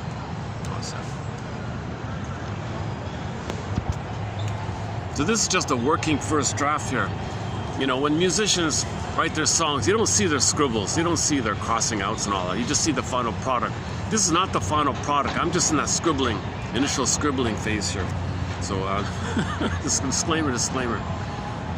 Okay, so in the mind, you got some impression of yourself that's real, a budding beauty. Oh, it's frozen, it's hidden, but there's a desire to be you. There's a need to be you. We're meant to be ourselves. It's our real self, it's our true self. It's natural for us to be ourselves like that. A bird is born, he's going to be who he's meant to be. A human is born, we're supposed to have a feeling self, an ontological self, a sense of self, and everybody's unique. We express our uniqueness. And it's a gift for everybody like that. So it's nature's greatest miracle. Never in all of history was there anybody just like you in the past, present. There's only one. Everybody's unique like that. The odds of any person being here are 1 in 400 trillion. So like, geez, you know, so something, nature chose us like that. You can think of it that way maybe. And we're all unique. So it's maybe it's part of the core field, they say. Maybe it's part of the natural, the whole natural system. We're all part of that. So we're all connected, something like that. So we're all important. We're all valuable. So we're meant to be ourselves. We're meant to have a true self, a real self. So that's the real I. Trying to be. We're trying to have the real economy, the real psychic economy, the real being, the real beingnessness. We're trying to have our. I'm still feeling a little bit like how I felt yesterday. I can't believe it. I was in a little bit of a giddy mood for all that with that super caffeine. I feel like it's still in me somehow. I haven't. I guess I'm in a slightly, you know, when you're sleep deprived, sometimes you're a little like this when you're not asleep, right? But somebody said when you don't sleep enough, it's kind of like you're a little drunk or something. I don't drink, so I guess it's maybe a little bit like that. I don't know. So once again, this is just a working hypothesis. I gotta make a lot of mistakes in the beginning when I start something. Usually when I talk about it for 100 hours, it finally starts to sound maybe a little bit passable. You know, I'm not a speaker, I'm not an orator, I'm not a professor, doctor. Disclaimer. I only have a BA. I've never been analyzed. We played Joni Mitchell last time. Played Joni Mitchell's song, This Flight Tonight, made popular by Dan McCafferty. I'd be on this flight tonight and do a full analysis. I want to do a full analysis. I've been reading about this stuff. Man, what I really love to finally find my story and get back my have the self-correction take place. I want the self-correction to take place. Man, oh man, I looked around for a while before, and in Canada, from my experience, it doesn't exist in Canada. Psychoanalytic, you're blaming the mother, I'll tell you, it's just new age, fantasy. There's no interest in it, because if you make a lot of money and you can buy and you can comfort yourself, you can stay in the addiction. You can stay kind of comforted like that. So there's no need to self-reflect if you're always being pumped with, you know, free money or something like that.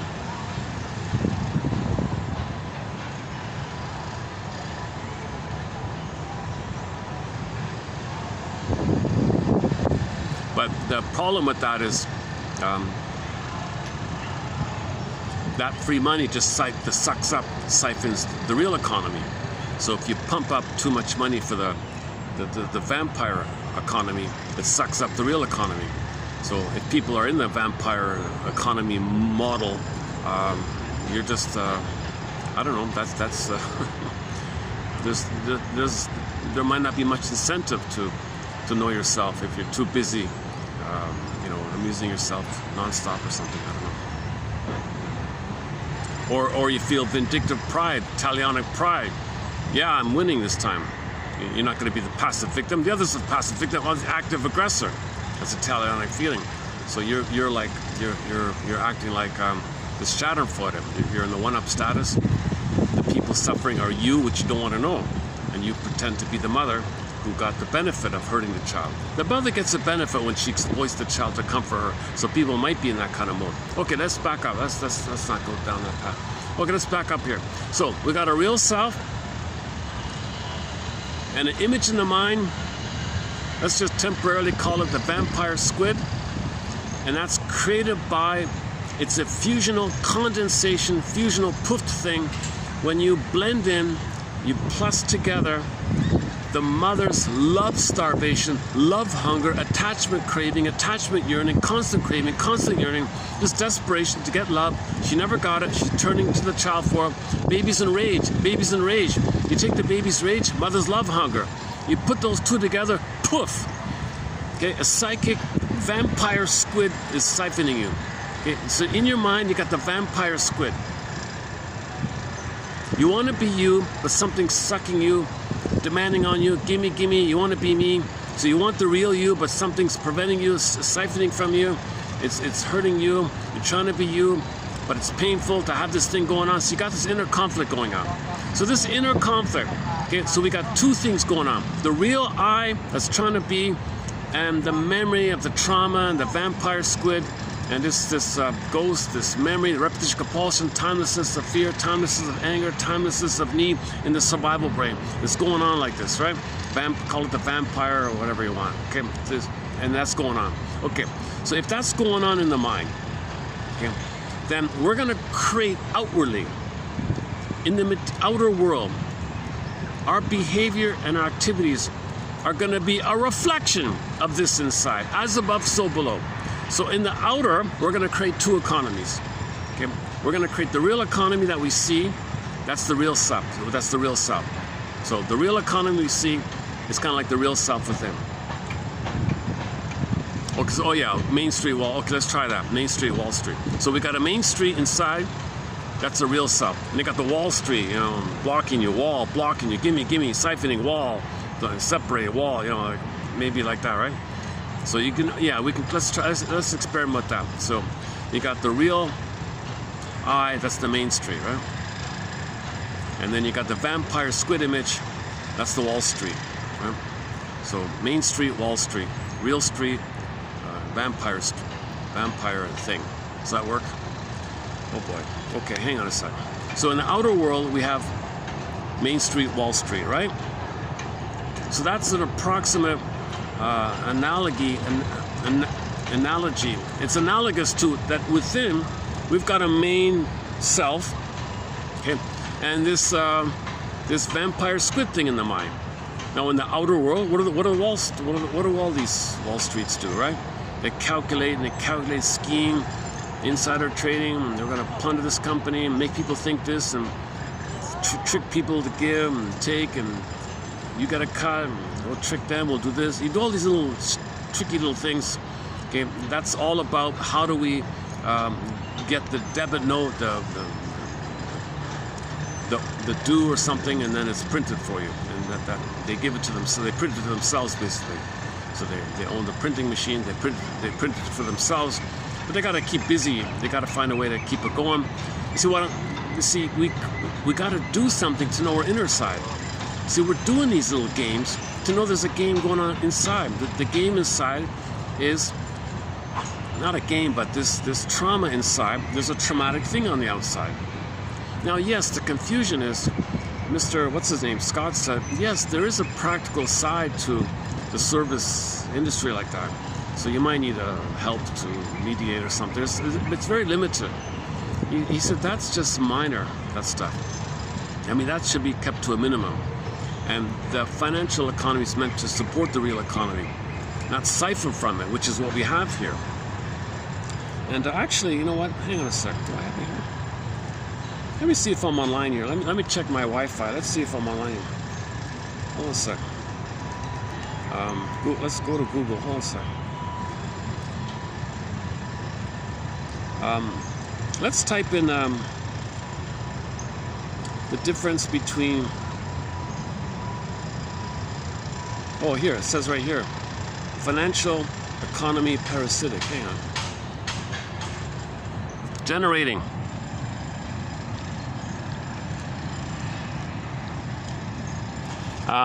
The characterization of the financial economy as parasitic is suggests that an oversized or overly speculative financial sector extracts, it siphons, vampire, Dracula, it extracts wealth from the real productive economy rather than creating it. It doesn't create. You see, parasite, right? How finance behaves like a parasite toward the economy. So we don't say the mother's a parasite to the baby, but in a way, in the memory, the metaphor would be the baby was the host and the mother was the parasite. The memory of the interaction. The memory of the interaction, the baby's going to record the interaction in a metaphorical, symbolic manner, is that he was as if he was the host and the mother was as if she was the parasite. So as if the baby felt like a host, the mother was a parasite. Like we're not technically, concretely calling the baby this and that, but it's like a metaphor of the dynamic.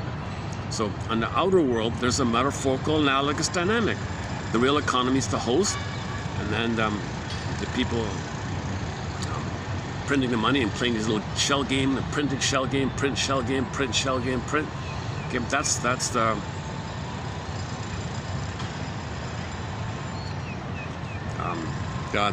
parasite economy, right? The parasite method.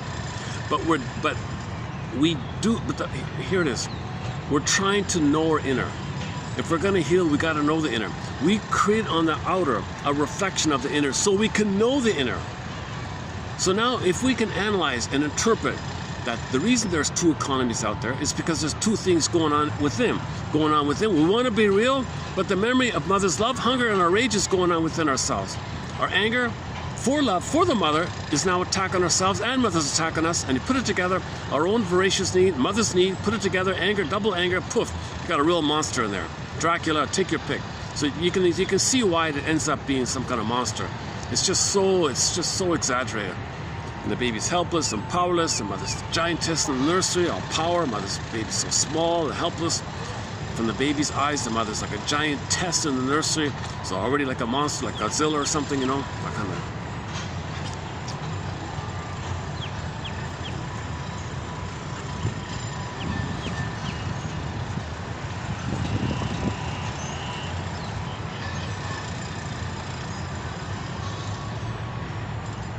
So back to this Mr. Scott guy. I just want to cite it. I just want to pluck out what started me on this thing. I saw his TED Talk. So if you go to the TED Talk, should I play it here? I don't know him too. I don't really know him too. If you look up the TED Talk, Scott, what's his name? Scott Smith, and then the TED Talk, you'll see it there. It's about 15 minutes long. So he gives you. He makes you think about it. Just put it that way. He just makes you think about the whole thing.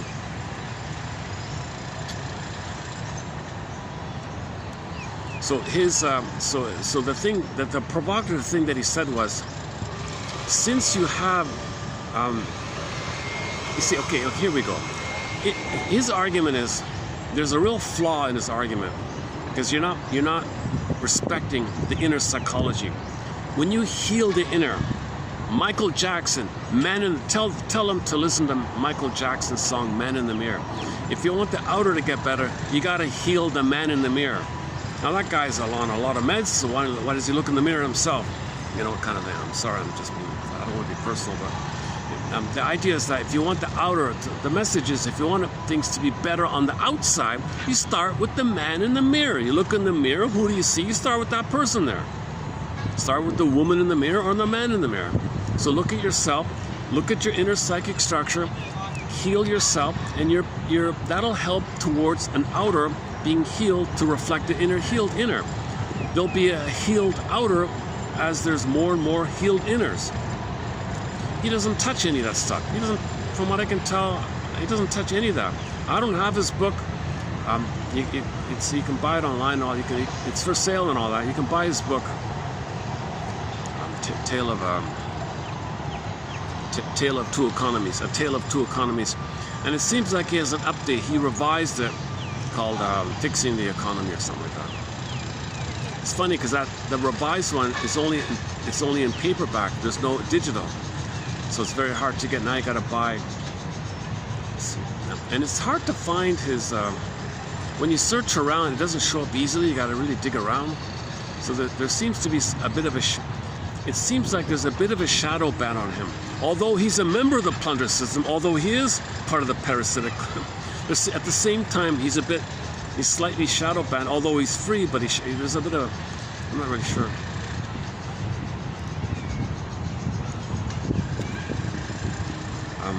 Yeah, so he doesn't talk about the personal healing. So it's not going to work. So maybe he knows that, I don't know. But anyways, if people could heal inside, where they mourn the loss of a loving mother, had their feelings back, and now allowed themselves the memory that it's okay to live as if your mother loved you, because you forgave her, you identified the reality of her, she would have loved you, and you go on that fact that she would have loved you if she could have. She would have if she could have, and maybe you draw on that so that it's okay to be yourself, because she would have loved you if she could. That's called forgiveness and understanding. So if you get to a place of forgiving your mother, then maybe you can get on the right track. Now, if you're on the right track, that means it'll be okay to self-activate. It'll be okay to be yourself. And the voice is in there saying, no, if I had a loving mother, she would have said, I deeply feel that she would have loved me and accepted my help if she were healthy. I'm going to draw on that. You got to find a way to get yourself to that kind of place where you can draw on that. And that's developed when you understand your mother, get her story, realize she's impaired. She had emotional dyslexia, emotional warping. Okay, she was too busy trying to change her childhood past by repeating in her present her past, pulling the child in her drama. So she wasn't emotionally available. She didn't have an eye to love. The mother needs to have an eye to love. She doesn't have the eye, she can't love. The mother can't say, I love you, baby, because she's got no eye to do so. But if she had the eye, she would have loved the baby. So if you do this whole kind of process, maybe you can get to a place where with the help of somebody, and maybe you connect with somebody and have some corrective experience with somebody. You feel safe with something new, you relate in a new way, you feel in a new way with somebody in the present, called a corrective emotional experience, called a transference cure, sometimes people call it like that. Anyway, some corrective new experience, and forgiving your mother, and some new experience in the present, forgiving the past. And maybe get to a place called the working through, where you can feel it's okay to be yourself. Now you're lifting the thorn, phoenix, firebird. Now you feel it real and alive again. Now you're on track that it's okay to self-activate. It's okay to be the real me. It's not at somebody's expense. It's just an expression of your authentic you. If you set a boundary, it's not attacking somebody. It's what's from your kind of place. It's not hostile like that. Assertion and aggression is different. So you can assert yourself, and it's not at somebody's expense. Nobody feels offended if you assert yourself. But if you're aggressive, people feel it might get triggered like that. And so there's a different quality. So if you get to that kind of place, when people learn how to come from their authentic self, get back to their real self, you see, that's when the swan flies back, poofs back into the princess, and goes back into the house, and the princess is in the house. The princess is in the house. Okay, your feelings are in the body, and then you're okay like that. Okay, then as that takes place more and more with people, okay, if there's more and more, that's why Mr. Freud said psychoanalysis should be free. Training should be free. Psychoanalytic treatment should be free. Teaching should be free. This stuff should be widely free. Now, the mental hygiene movement was a little bit of an echo of that from the 50s, the mental hygiene movement. It's funny, I don't have many quotes from here, but I feel like what we're doing here in this channel is something Freudian, because this is basically free on the channel here for the price of a you-know-what. For $5, you can get the whole encyclopedia. It's basically free, just a minimal admin fee kind of thing. So I'd like to think this is part of the real economy. I've found some of the best quotes that are hard to find. A lot of these quotes are very hard to find. Man, oh man, very hard to find. Like that Diderot quote. I never would have known about the Diderot quote. Only one person mentioned it, Mr. Overstreet, back in 1925. I found an old self-help book from 1925, and he mentioned in there. And I can't even find the source of what he's referring to. There's a reference of it, but I can't find the actual source. So Overstreet saved it.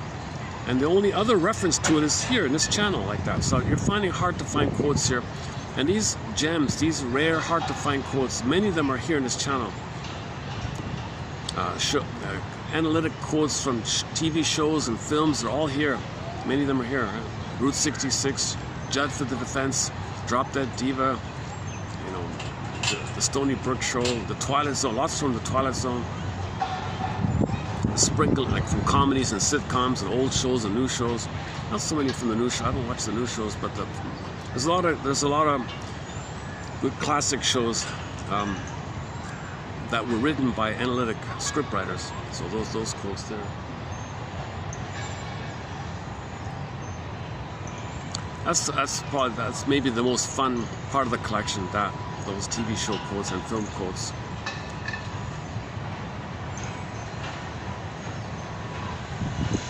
Oh man. Oh, let me take in this weather. I can't believe it. There's a breeze. It's not too hot. Look at this thing.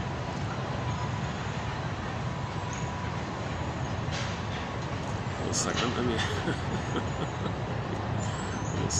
Let me check the time. Look at that. Only 1 hour passed. 1.5 hours passed. It's 4 o'clock. Oh, I've only got about an hour of light here. Yeah, that's okay. That's okay. Extraction. Look at that, extraction. So mother was extracting, right? Mother wanted, she's extracting, right? So in the mind, you got something that's like wanting something from, extracting from you, limiting you. Mother, I want to be me. No, you can't. You got to serve me. I can't be me. No, you got to serve me. So that's extraction. So in the mind, the lizard, not the lizard, what's it called again? The vampire squid is extracting. So there's some force and there's some memory in you that wants something from you. It's extracting. You're afraid to be yourself. So the real economy within is under pressure, and you got to serve the vampire squid. Okay? If that's going on in the mind, then we create that on the outside. Real economy, squid economy. The squid is Wall Street, Main Street, Wall Street, like that. Or real economy, so-called money economy. Make money economy. The shell game economy, I don't know, casino economy, speculation economy. I gotta fish around for the right term for this. Calling it the vampire squid economy, it takes away from the practical, needed practical side of it all, right? Oh yeah, so what this Mr. Smith said. He had in the interview I heard with him, he had a real Freudian slip. He was talking about the whole Mormon thing. And he caught himself and went back to the other Smith. Oops, oh boy. And then he takes these religious stories a little bit too seriously.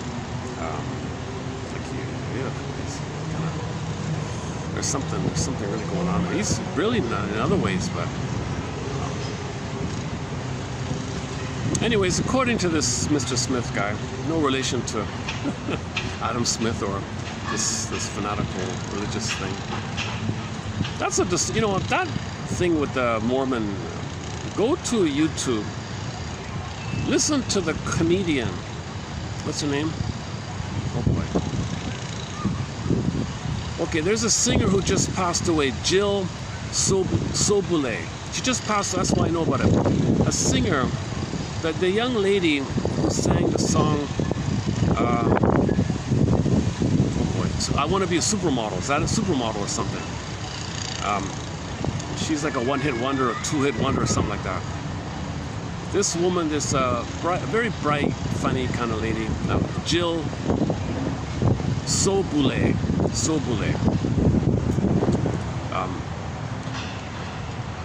Oh yeah, okay. Now before she passed away, she did a comedy skit with a friend, Julia.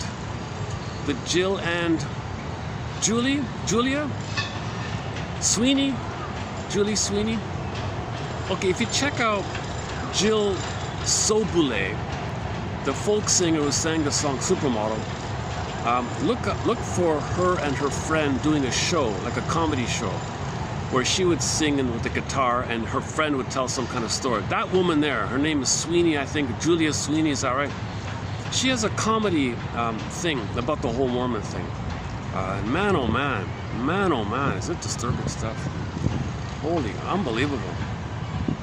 This is the argument that they think it's okay that, like the statue in my hometown Toronto about the indigenous people.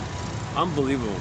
What's wrong? What's wrong with you if you can't see the humanity of people like that? Unbelievable. There's something really, really disturbed.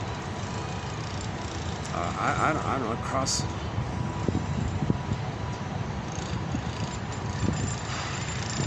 I feel so. I just feel so. I feel very troubled how someone can think that 70 million people.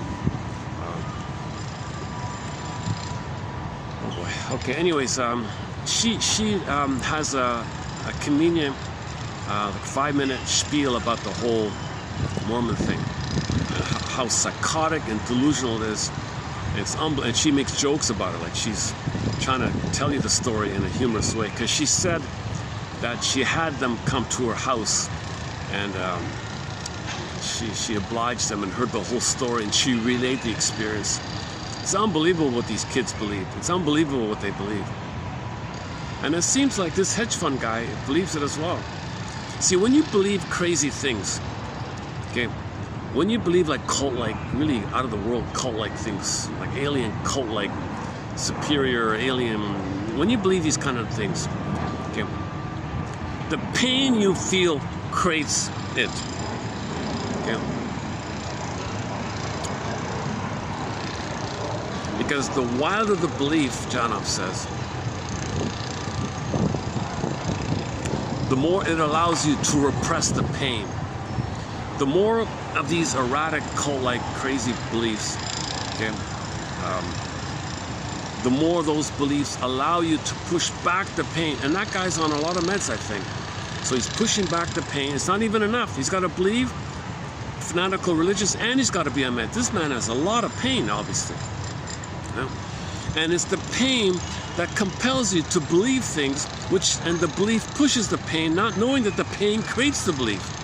So go to Janov's book called Beyond Belief. Oops. Working on it. Maybe I should change. These guys are still there, right? Let me see if there's any alternative spots here. Hold on a second.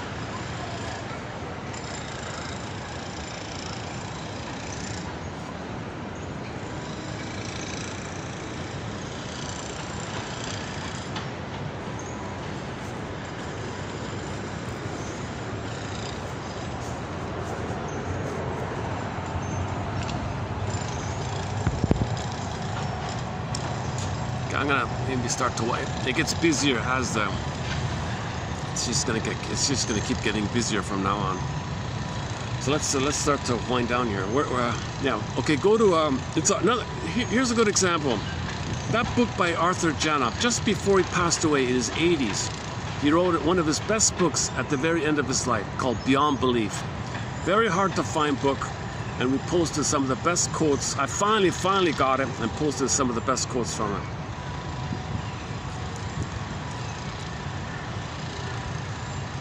Luckily, most of Burglar's books are available, but not all of them. There's still the one about the conscious, and the difference between the conscious and the unconscious, the primary primary mentation, unconscious mentation, and secondary mentation. He calls it like the conscious logic and the unconscious, the difference. That book is hard to find.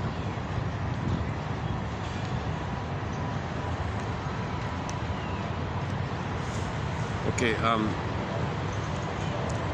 did I finish up with this one? Yeah. This video is very unusual. I don't usually ramble on for 2 hours on one point, but In a few months from now, I'll be able to summarize this in 5 minutes.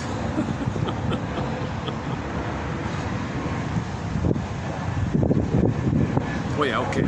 So this Mr. Smith guy, he said it shouldn't be like this. As part of his, PR stunt or whatever, he's saying it shouldn't be like this. Maybe he doesn't believe it. Maybe he doesn't believe it, so he can say it anyways. It doesn't affect him because he's part of the plunder system. So he's saying something that's not going to affect him because he knows it doesn't work like that. You can't just tell people to ignore their trauma and act like they're healthy. It doesn't work.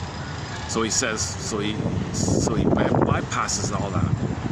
But anyways, the idea would be that if people were healthy, oh yeah, back to that, if people could be healthy, then the financial services would be just there to support and fuel and encourage and enrich and release and help the real economy. And it would be to the point whereby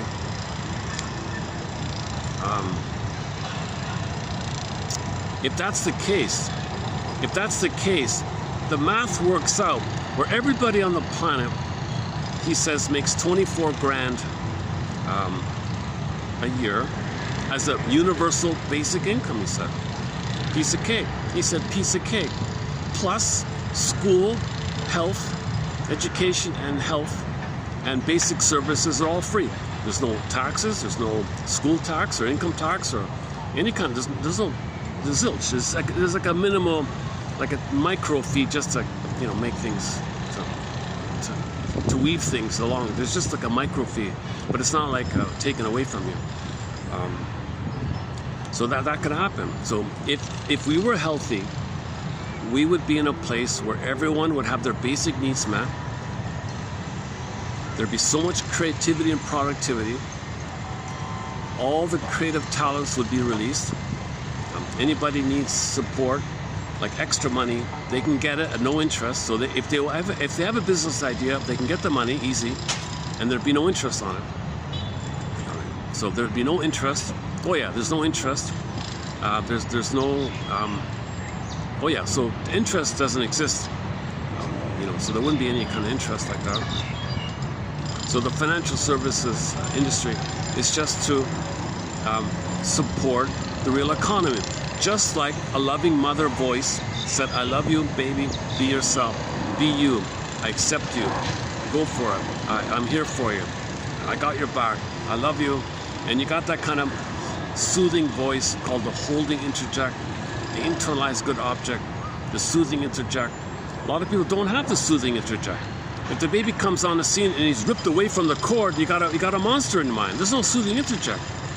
You got to turn to things. You got cigarettes to soothe you. You got cookies and food and manic behavior to soothe, beliefs, wild beliefs and crazy things to soothe you. Because these crazy cult-like extreme, they soothe you because the wild fantasies puts you in fantasy mode. Fantasies can be addictive. And actual addictions. So you can be addicted to crazy fantasies, addicted to substance, addicted to behavior, and extreme attitudes are going to be there. Jungleism is going to be there. You're addicted to pain, which you pleasurize, and the hope of dope. So you're in this mess like that, right? And that's because in the mind, there's the vampire squid in the mind. Again, the condensation of your mother's love, hunger, and your rage, poof, vampire squid. So if we can heal our mind, then the world will be healed. The outer world will be healed if we heal our minds. Man in the mirror. Doing okay here? There's one guy beside me with the headphones on. I don't know why he sat here. If you can hear me.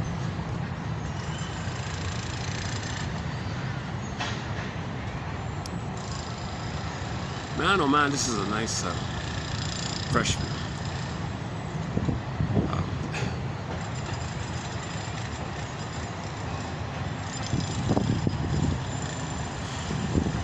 Okay, so then again, in summary, in the outer world, we got two economies, real economy and the vampire economy, right? That's because, hold the phone here, that's the reflection of an inner mind, the inner state, as above, so below. In the mind, we have a real self, and an image of the mother being hungry and us being enraged, poofing into the vampire image. So because we have a vampire in the mind attacking us, and we're trying to be ourselves, and something's attacking us. That's the inner critic. Inner critic. So Wall Street's the inner critic. You can't you can't be you. I owe you owe me. So that's the whole idea with the debt, right? So the debt's in there, right? Debt is guilt.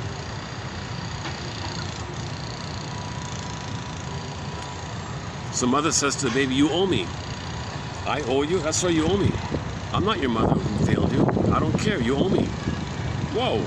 So here's the voice in the mind saying you owe me.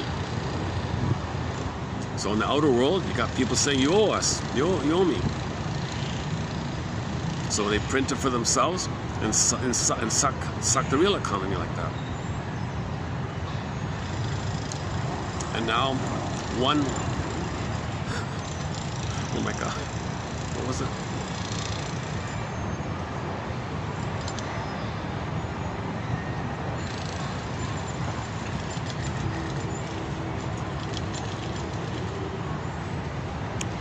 You know, another thing, I heard why people don't respond. Somebody joked, it's a sad joke, it's a tragic joke, but why people don't respond, like why people don't do anything. The joke was, frogs, at least when they're in the boiling water, when they're in the hot water and slowly heating up, they get used to it. So when the frog's in the water, we heard about the boiling frog, right? The frog's in the water, but the water warms up, he gets used to it, warms up, he gets used to it, and it goes on for a while. At the point it's going to start to boil, or the frog wakes up and jumps out. The boiling frog, he jumps out, right? He jumps out. But not with humans. With humans, we get used to it, and we never jump out. So it's always like a slow kind of thing. So we adapt, get used to it. Oh yeah, Mr. Smith said he quoted somebody who said, yesterday's luxury becomes today's necessity. Like you get used to it, right? So that's the boiling frog idea. And I heard it from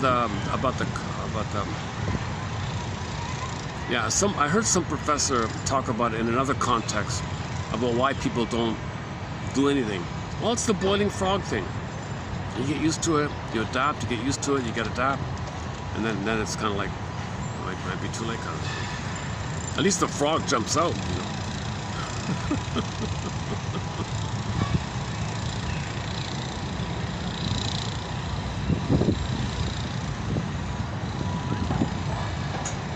So enter psychoanalysis. Psychoanalysis is one of the models, maybe the only model, that looks at this inner life of ours. We live in these two worlds, right? Inner and outer. So this is all guesswork by inferences. So you just make an inference. Could it be this? Could it be that? Maybe this, maybe that. You know. Like you wake up and get a dream. Okay, that's from the unconscious, right? It's telling you about a theme, a concern, what you're trying to feel. So you make inferences about what it means. You free associate.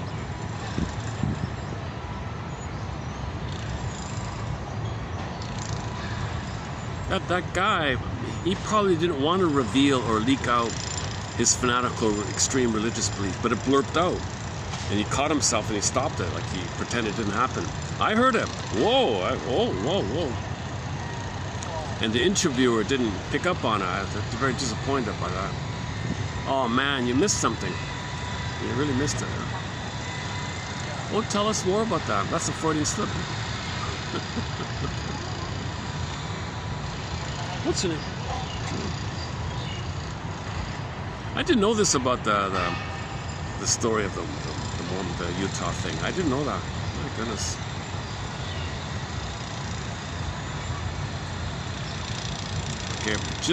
Okay, you know why? And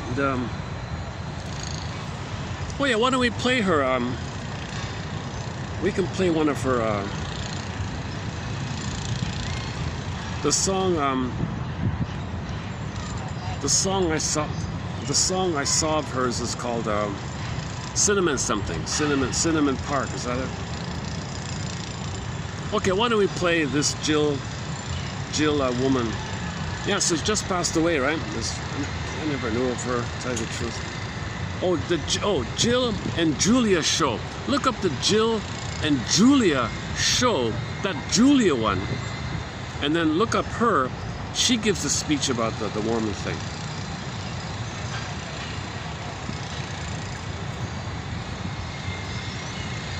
Yeah, she just passed away. A bright, funny lady.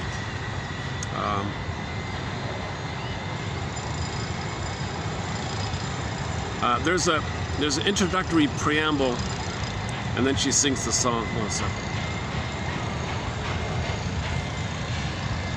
Men over 60 want to lose 2 sizes. Hang on. On Monday, November 24th, we start rentable chairs. These annoying ads. Lest you know, I am from Colorado. Yeah. Colorado. I grew up in Denver and I went to school and college in Boulder. I was at Williams Village, the big towers. Yeah, oof. The fire traps. But I don't know how this segues into this. But this is a song when I lived in Denver. Does anyone know where Genesee Park is? You know, well, we used to go, when I was in high school, there used to be the Battle of the Bands. Does anyone remember there'd be Battle of Bands, and we'd go there and we'd get really fucked up. And we would go, my mother's here. So, but in a good way.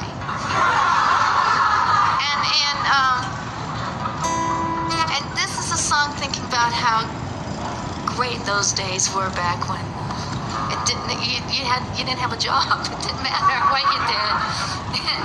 And this is what the flower children. Another story about the song is that lately I've been doing these shows with Julia Sweeney. Do you know who she is? Oh, Julia Sweeney. The Jill and Julia show. I tell a story. No, I sing and then she tells a story. She's really funny and she tells the story. I wish I could do it, of how she was never in her life did she do any drugs at all, and then she'd been on like spiritual quest and experimented with different religions, and she went out with this one boyfriend, I think 5 years ago, who said, if you've never tried acid, let's do it together.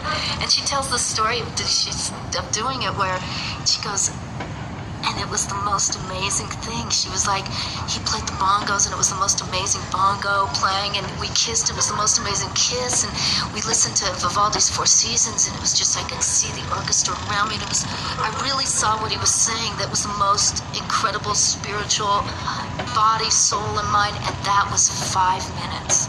And then 10 hours of the worst time I've ever had in my entire life. She tells it much better, but it's a true story, but here's mine. Me and Betty Shelley were in Cinnamon Park, waiting for the battle of the bands.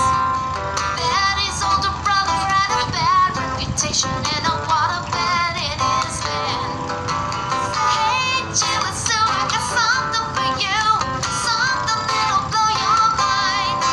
He walked into his van and he opened his hand. He said, it's only Mother Nature, only Mother Nature. Cinnamon Park in the cinnamon days. We were so freaked out, but in a really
So a song about nostalgia.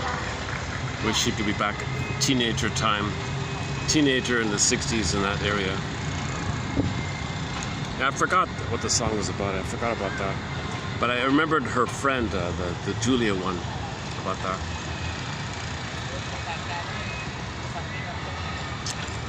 Wrap it up here. Any final comments here? Yeah.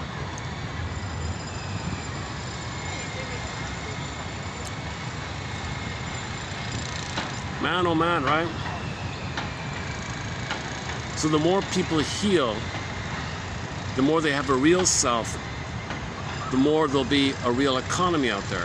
And in a real economy, he said, there's a lot of knowledge, and we have all the knowledge to create everybody to have a home and educated and a house and health and to boot a basic salary, and no one goes hungry, no one goes homeless, and then there'll be enough people with creative ideas and to do things. People will want to do things.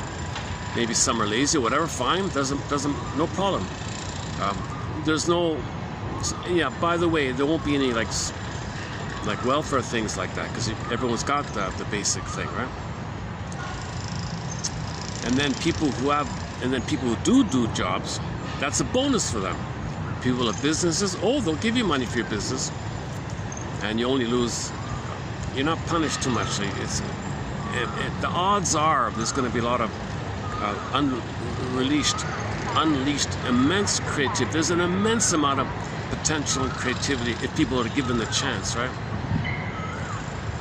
So that's all a lot of it's blocked. Just as an individual feels blocked to know his real self, that's why in the outer world, there's only just a few people get the chance to express themselves like that, right? And then it's used to pillage. So a lot of people invent something, but it's taken as a part of the plunder system. So someone invents something, we can use that to plunder the planet more quickly. We're going to plunder the planet. Manic, dopamine.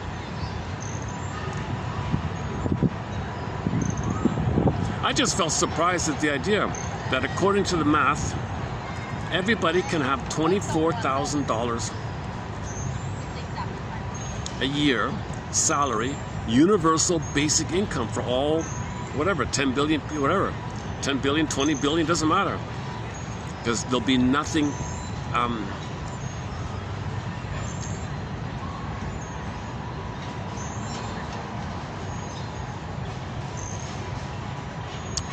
now that's going to work, I guess, because people have a sense of self. See, the reason we're greedy, because we don't have the sense of self. If you get the sense of self back, it makes sense. So we can make sense. It would make sense to make everyone feel safe and happy and let people be free. No one hurts anyone because you're ethical, you're moral, you're virtuous when you have your sense, when you have your heart. The problem is we lost the heart. Remember the Wicked Queen ate the heart? That lizard squid, what is it called again? The vampire squid. It's kind of like the Wicked Queen eating the heart. That's the problem. We're manic, looking for the heart, because Mother ate our heart, so we look for symbolic hearts, and that's the hope, to get our heart back, and Mother gave us love to let us have our heart. So we're just repeating. So repetition compulsion, we repeat an experience that was painful, hoping for a better past. So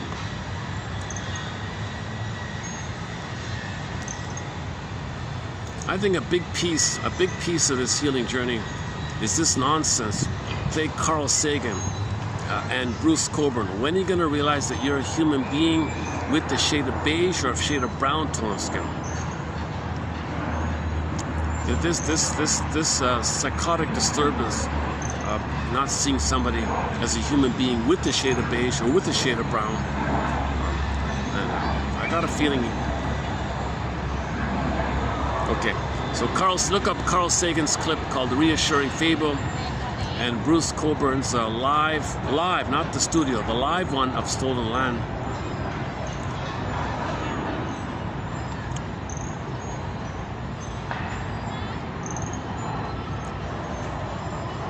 I don't like the studio because, okay, let's not get into that.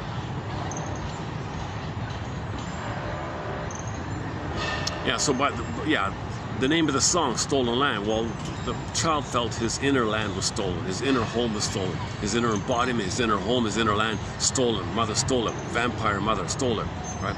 Identifies with her, steals the land outwardly to reflect the inner state, as above, so below. Okay? He felt pain, guilt, shame, poverty, gives other people that, the debt, okay? Because the debt is the mother's love hunger. The hunger is like a debt. You owe me, baby, I'm hungry, I'm hungry. It's voracious, never satisfied. It's like he said, it's a dead thing and it's only alive when it siphons the blood, right? The vampire is only alive when it siphons the blood. So it's always like that. It's never really alive on its own. It's dependent on it. It's the parasite thing, right? Parasite economy, vampire economy.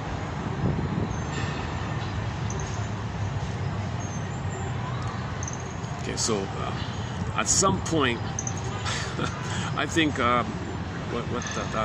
what somebody said earlier is lotus birth. Look up lotus birth. Leave the cord, leave the placenta, and your natural birth, and check into this thing about the birthing position. Some people said gravity is hurting the baby if you put the mother on the back and the legs up. It's got to be a tilting. Gravity supports the flow of the birthing. Maximum pelvic space, tailbone back, gravity, flow, contraction, space, tailbone back, gravity, flow, contraction, space, smooth delivery. You put the mother on the table, it's pressing down, not enough oxygen, hitting the tailbone, no gravity there, there's a battle like that, and then it gets oxygen, painful struggle like that. John F. says if the baby has a real life and death struggle in the canal, he thinks it's just struggle all the time. He thinks life is always like a jungleism. So if the baby had to fight for his life in the birth, he might think it's a jungle all the time. Trauma before 18 months is sort of in that kind of place. Okay, let's see. Yeah, I forgot about I didn't want to play the song about the message on it. It's a silly sort of juvenile song like that. You know. I came across her by accident because I played the Fanny recently, and she did a tribute to her. So there isn't even much of a tribute to Miss Sobele, but June, what's her name, Millington did a tribute concert for her, and she played that song which I played here.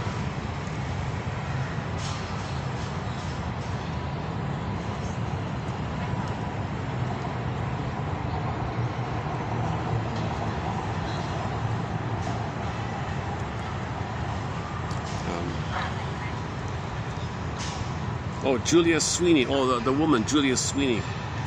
So look up Julia Sweeney, her clip about the whole Mormon religion. Ugh. Yeah, I don't want to open that door about religion, but we have a major chapter in our collection on the psychoanalysis of religion. Man, oh man, there's a lot of material. Somebody said if you analyze religion, it unpacks an immense amount of psychology, You can understand yourself just by putting religion on the couch.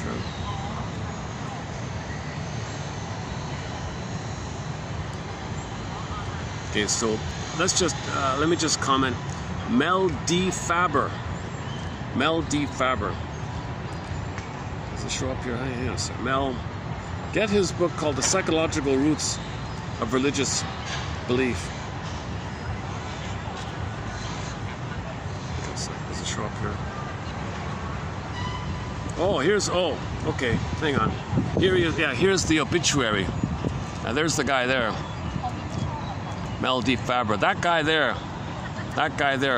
He wrote a very good book. Mel D. Faber, professor of English and literature, specializing in literature and psychology. He wrote a very good book called The Psychological Roots of Religious Belief, and another excellent one called New Age Thinking. So here's a good example. That's a very hard book to find. Man, oh man, I struggled. I tried to order it, wouldn't show up. I tried on the third time I got it, on the third go. It's never been digitized. I finally got a printed copy of it, and we posted some quotes from it called New Age Thinking. Where's the picture here? Yeah, there it is there. New Age. This book here, New Age Thinking.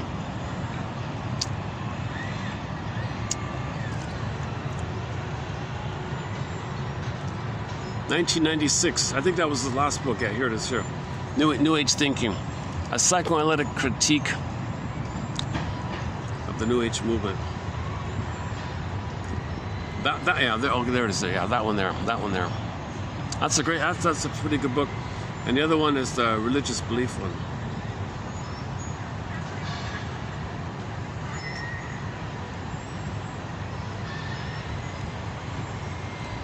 So we have some of the best. I tell you the truth, the only source of quotes from L.D. Faber is here. Burglar only here. A lot of excellent authors you'll only find here.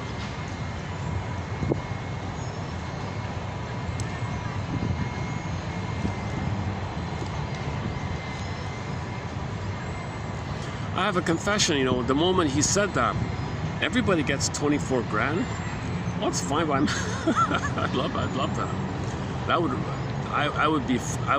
it would free me up to do more, go to a nicer venue, go to the bird park, do these videos of the tropical birds around me, maybe do it on the shoreline or something, I don't know.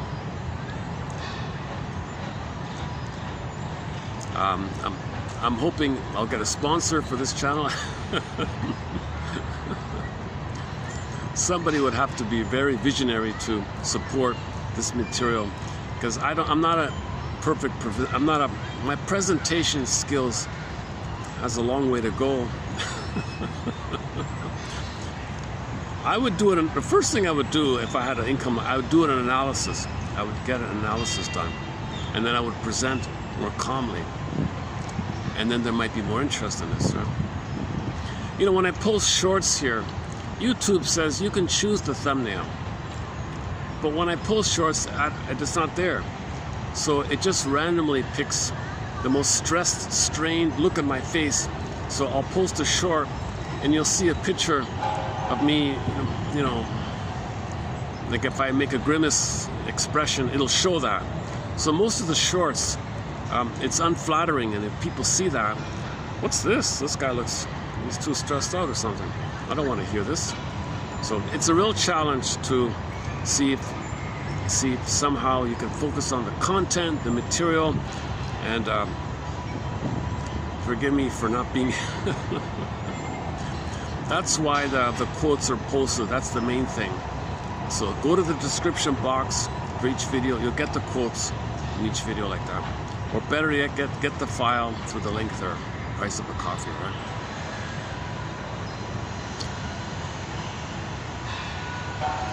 My discussion is just if by chance somebody's okay with it, that's a bonus. I also feel tired to watch an anxious speaker, right?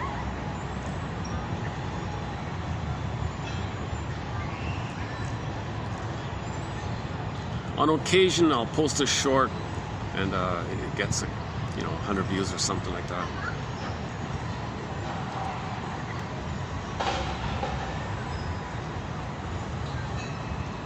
So heal yourself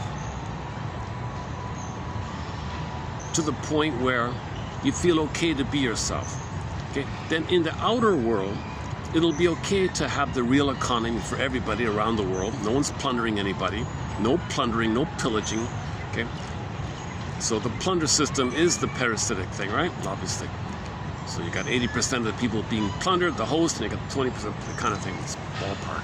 It's funny because this morning, I don't want to mention it, but this morning, one of the officers of the plunder system went to a plundered country and mocked it and insulted it. Oh, my place is so much nice. Your place is so terrible. But he plundered the place. He helped plunder the place and then acted so innocent. Oh, I don't like your place. My place is better. But he caused the suffering over there. And the locals are rightfully so upset about this man's comment. Nothing manly about him. Jesus Christ. The callousness of this arrogant, callous character. Cold fish to the schizoid, cold fish to the extreme, callous, arrogant to compensate. Man, oh man. Wow.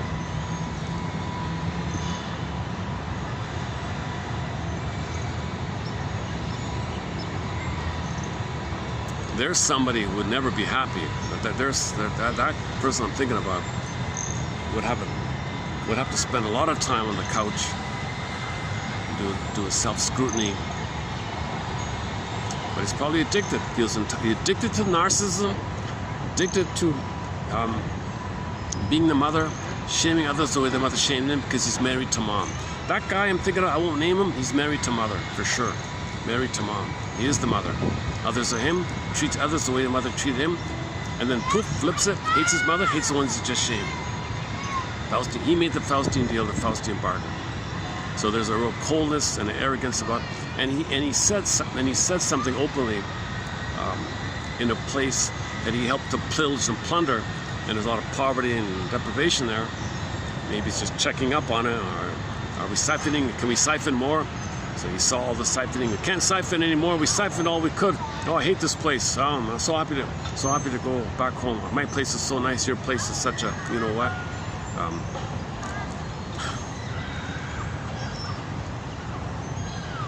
I don't know how many layers of arrogance that is, you know.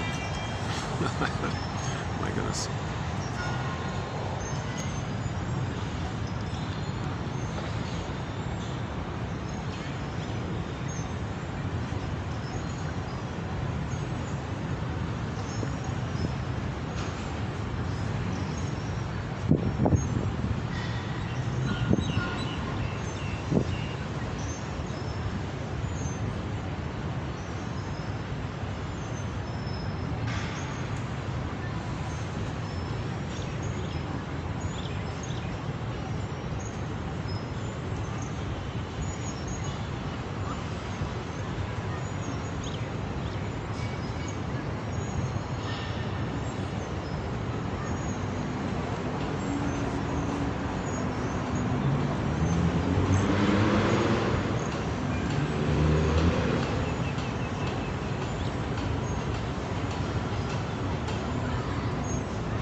Oh, why don't we play that, hang on a sec. I opened up with Beatrice Dear. Why don't we play that song? When the song ends, I'll hit the stop button. So this is a concert of hers. Okay, it's a 5 minutes long. 2018 concert. So I'm gonna play you Beatrice Dear. This is a great concert, by the way, overall. This is a really good concert. This is a great concert of hers. Inu ni Kamui, 2018 Beatrice Dear. There's 11 tracks on here, 11 songs. So I'm going to play the 10th one, the cover of the song. So this is a song called Money. She didn't write it. She's covering it from another band, a band called Uva Foot or something. So I'll play the song. When it ends, I'll hit the stop button. Thanks very much.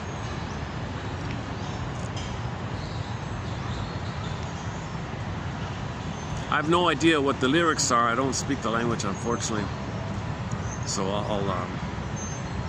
she's one of our musical voices to our soundtrack, Beatrice Dear. We've got a good, I don't know, 6 or 7 of her songs on our soundtrack. Maybe more. Maybe we've got close to 10 songs. Ziana Zain is our #1 musical voice from Malaysia. Ziana Zain. She's also up there as well, Beatrice Dear. We played Anne Shell yesterday. From Switzerland, the band Anne Shell.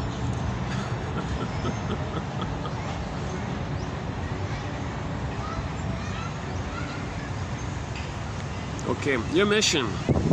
So what would be a good mission for this video? Submit it for your approval and consideration should you choose to accept it. Your mission.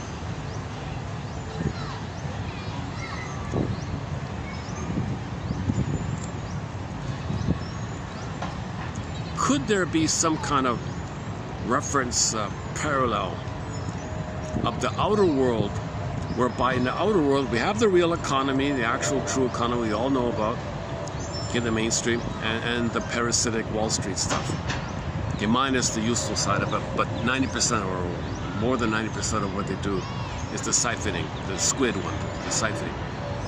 Okay. And the inner, where you want to be real, your real Main Street with them, your real self with them, and something inside you, a memory of an unresolved trauma where your mother's greed and your greed, and her rage and your rage, creating a monster, restricting you, and it feels like you can't be yourself. You got to give to your mother, because the baby had to give himself up. Mother, do I have to give up me to be loved by you? There's a self-help book entitled that. Mother, do I have to give up me to have a connection with you? I got to give myself up, like give you me.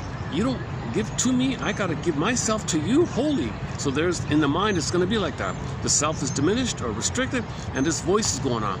And in the outer world, real economy and the squid economy, the squid activity. Vampire squid model. Okay. Formally, they call it the real economy and the monetary economy or financial economy. It's mostly the speculation, shell game stuff, right? Informally, colloquially, they call it the vampire, vulture, vampire. Oh, one guy called it, never mind, something even worse. Oh boy. Okay, just see what you think. See what you think. Or alternatively, go to the search engine in our channel here and just type in the word money and read a few quotes. You'll probably get the quotes by Bergler, one of our mentors, Edmund Bergler, from his book called Money and Emotional Conflicts. So either or both and. Okay. And I'll see you in the next video. For the love of narrative medicine, may the psychoanalytic force be with you. Thanks very much. Okay, take it away, Beatrice. Beatrice, dear.